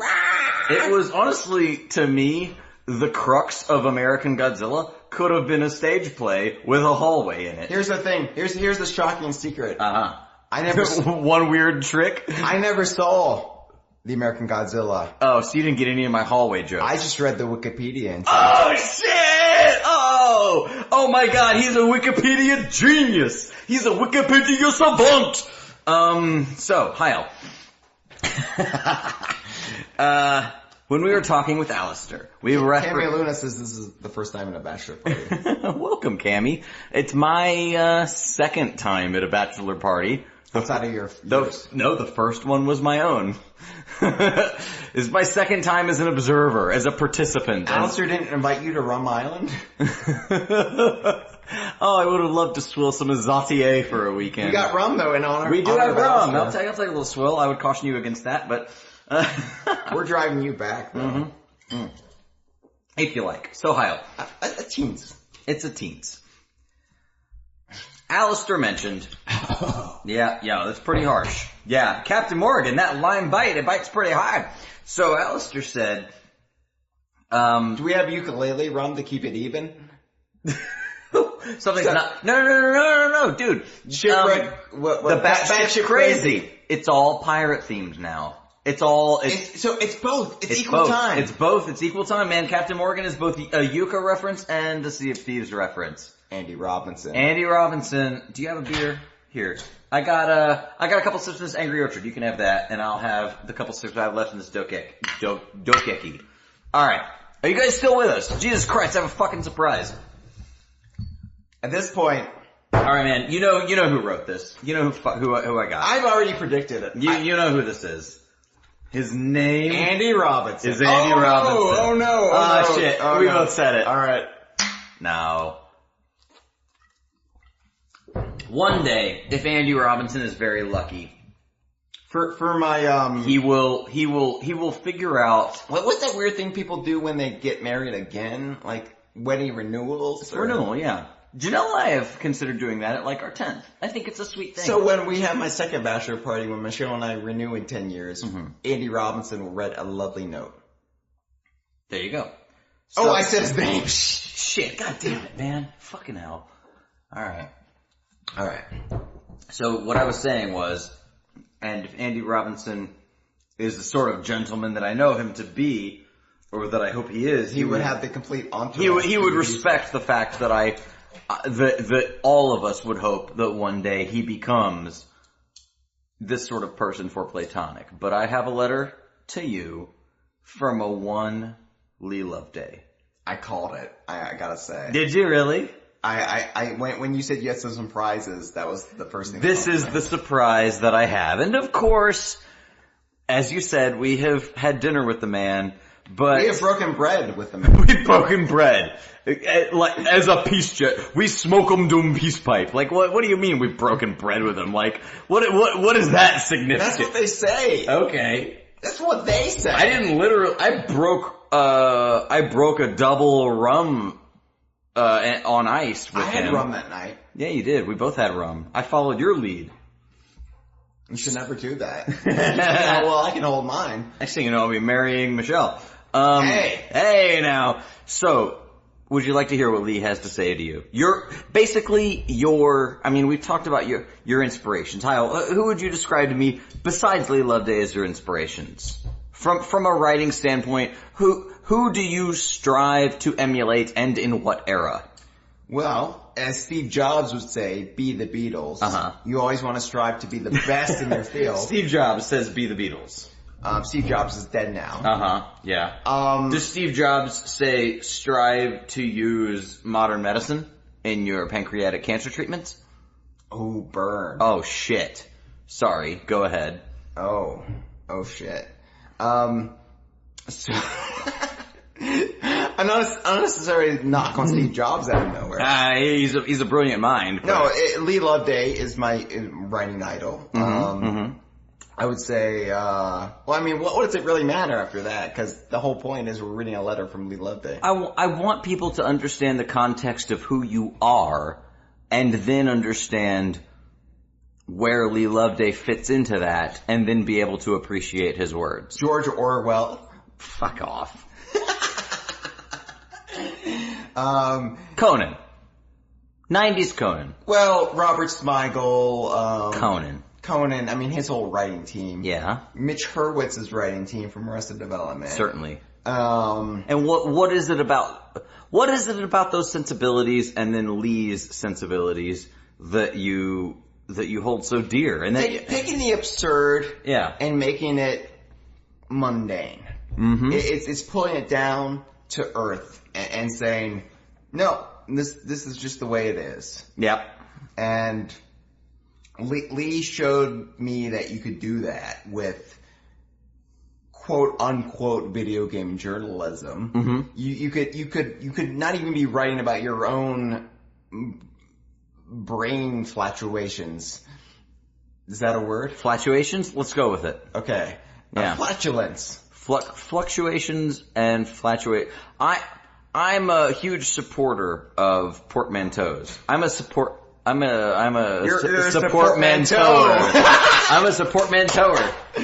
But he showed me that you didn't have to make it dull. It didn't have to be IGN, as what I call IGN. You could Dull Ray Egan. Yeah. You could put some spice into it. You could make it entertaining, and not only that, you could build a mythology around something completely innocuous. Yeah. And that's what Lee taught me, and whether I consciously emulated him or not, I certainly did. We all did, and that's just stayed with me for. He is my Hemingway. Lee Loveday is your Hemingway. Ernest Hemingway. So here's what he had to say to you. 50 minutes later. Hyle Russell. Oh God, that's my name. A man who modeled his online persona on a stupid comedy snowman is a man who has been a part of my life in ways I only vaguely approve of since about 1958 or something. In the grand scheme of things, it could be much worse. I even met him earlier this year, and he didn't try to jam a knife in my eye or scream xenophobic abuse or any of the other things I expect people from off the internet to do. Not for lack of trying. And despite spending so much of his life arguing about things like whether Funky Kong has ever met Banjo's goldfish, people claim that the faint embers of sanity still burn behind Hyle's eyes. So let's give him the benefit of the doubt and assume that his marriage will be absolutely fine. Maybe even good. He might never murder anyone at all. So congratulations to you, Hyle, you big stupid snowman. I genuinely wish you every happiness and the bare minimum of jail time. Cheers, Lee. I've never been more touched than I am right now. That's the alcohol, I think, that's touching you. It's the flies, actually. So there you go, man. Lee Loveday has weighed in on your marriage. Holy God. Are you alright? No, I'm fine. It's a lot to take in, and honestly, it's probably going to take re-listening to this episode to take it all in. That's alright. But at least it's there for posterity. It's about 4 hours, so it's a lot of listening. It's okay. Even married, I won't have a life. Lee, thank you for doing that for Hyle. That was above and beyond as usual. For the record, Lee, the Thanksgiving podcast says brilliant. Oh, yeah, Thanksgiving has weighed in. Yeah, man. So Tom Thanksgiving, by the way, is demanding a speech. A speech from whom? Well, alright. I'm gonna weigh in on this nonsense. Well, it's not nonsense, actually. They're very devoted to each other. I'm gonna weigh in on this, illustrious event tomorrow. And that will be put up. So I won't waste your time with that, cause you'll see it tomorrow. Hyle, they want a speech from you. I just gave a speech. No, you said like 3 things. Tell the people how you feel. You've had your bachelor party. We're wrapping it up. We're about to hit the file to production. They want us, look at this, red-crested Briggles demanding a speech. Cuburn is crying because you're not giving a speech. Crying out of a red creature. Oh my God, the red creature's crying. Hyle, give a speech to the people. Alright. So, the bachelor party is nearing its end. We're finishing Lake Orangatanga and Donkey Kong Country 3 Game Boy Advance. That's right. We're wondering where Barnacle Bear is. He's in Pacifica. Oh, oh shit, they moved him? They moved him. Cause, he was my favorite, because Greg Mayles. No, I was thinking, I was trying to think, which Village Bear is best? And Greg Mayles said Barnacle Bear was his favorite. Right. I was like, Greg Mayles, who has not blocked you. Who has not blocked me on Twitter, said that Barnacle Bear was his favorite brother's bear. No, that's not what he said, Hyle. He said Barnacle Bear is the best. Yeah. It's not his favorite. That's a beautiful speech, Chad. Greg Mayles said Barnacle Bear is the best. Fly on your arm. There's a fly on my arm. I'm telling you, man, these are fucking, I'm gonna get Lyme disease because of this stupid podcast. You get Lyme disease from ticks? What are you even talking about? I think that ticks have evolved wings and are now sucking our blood. Listen to Alex Jones. You've never been in the woods this much, Chad. You don't know how things work. What are these, deer flies? They're just gnats. I don't know. Alright, so here's my thing. Here's my speech. Right. Here's my speech. Do it. As I already said when I gave a heartfelt response. Well, you should have kept it to yourself until now. When I wanted to have a bachelor party, when I wanted to think of what I could have for a bachelor party, I couldn't fathom anything but spending it with my DK Vine family. With my, everybody who has been a part of my life for the last miserable 16 plus years. 17. Miserable? Come on. 17 years in, what is it, in 2 days? So today is, today's now the 20th. Yeah, no, it's the 19th. It's technically the 20th. It's your wedding day, man. Shit. Michelle just came through and answered a Tom Hanks question on your wedding day. That's bad luck. Is that an Alanis Morissette song? It might rain tomorrow. Isn't it ironic? It might related questions on your wedding day? If you turn to Tom Hanks related questions. All right, we gotta wrap this up because we have to drive you back. Yeah, fuck it. Come on, man. We're making a thing. We're making a thing, yeah. So, anyway, whatever. Go ahead. Amazing DJ Dustin, by the way, says you were probably saving that Barnacle Bear speech for the wedding. Oh, I have something saved. Don't worry. Alright. You heard one line from it. I just wanted to say, I didn't want to spend my bachelor party in any way but spending it with my DK Vine family. And apparently the extended Elvis Slickmoney family. Got some of them in there. And my friends at Rare, who include Lila Loveday, apparently. He's your friend. Who thinks I should be in jail. No. Kyle. I'm joking. I'm joshing the man. He wishes you, and I quote, the bare minimum of jail time. So. Oh shit. Is it still plugged in? Can you hear me? Oh my god, it's still plugged in. Yes, oh shit, that was amazing. We've gone off the rails. Holy shit. Oh, Yeti Blue microphone, you are my favorite piece of equipment in the world. And you know what? I hope a Yeti shows up at my wedding. Bigfoot coming to Hyle's wedding.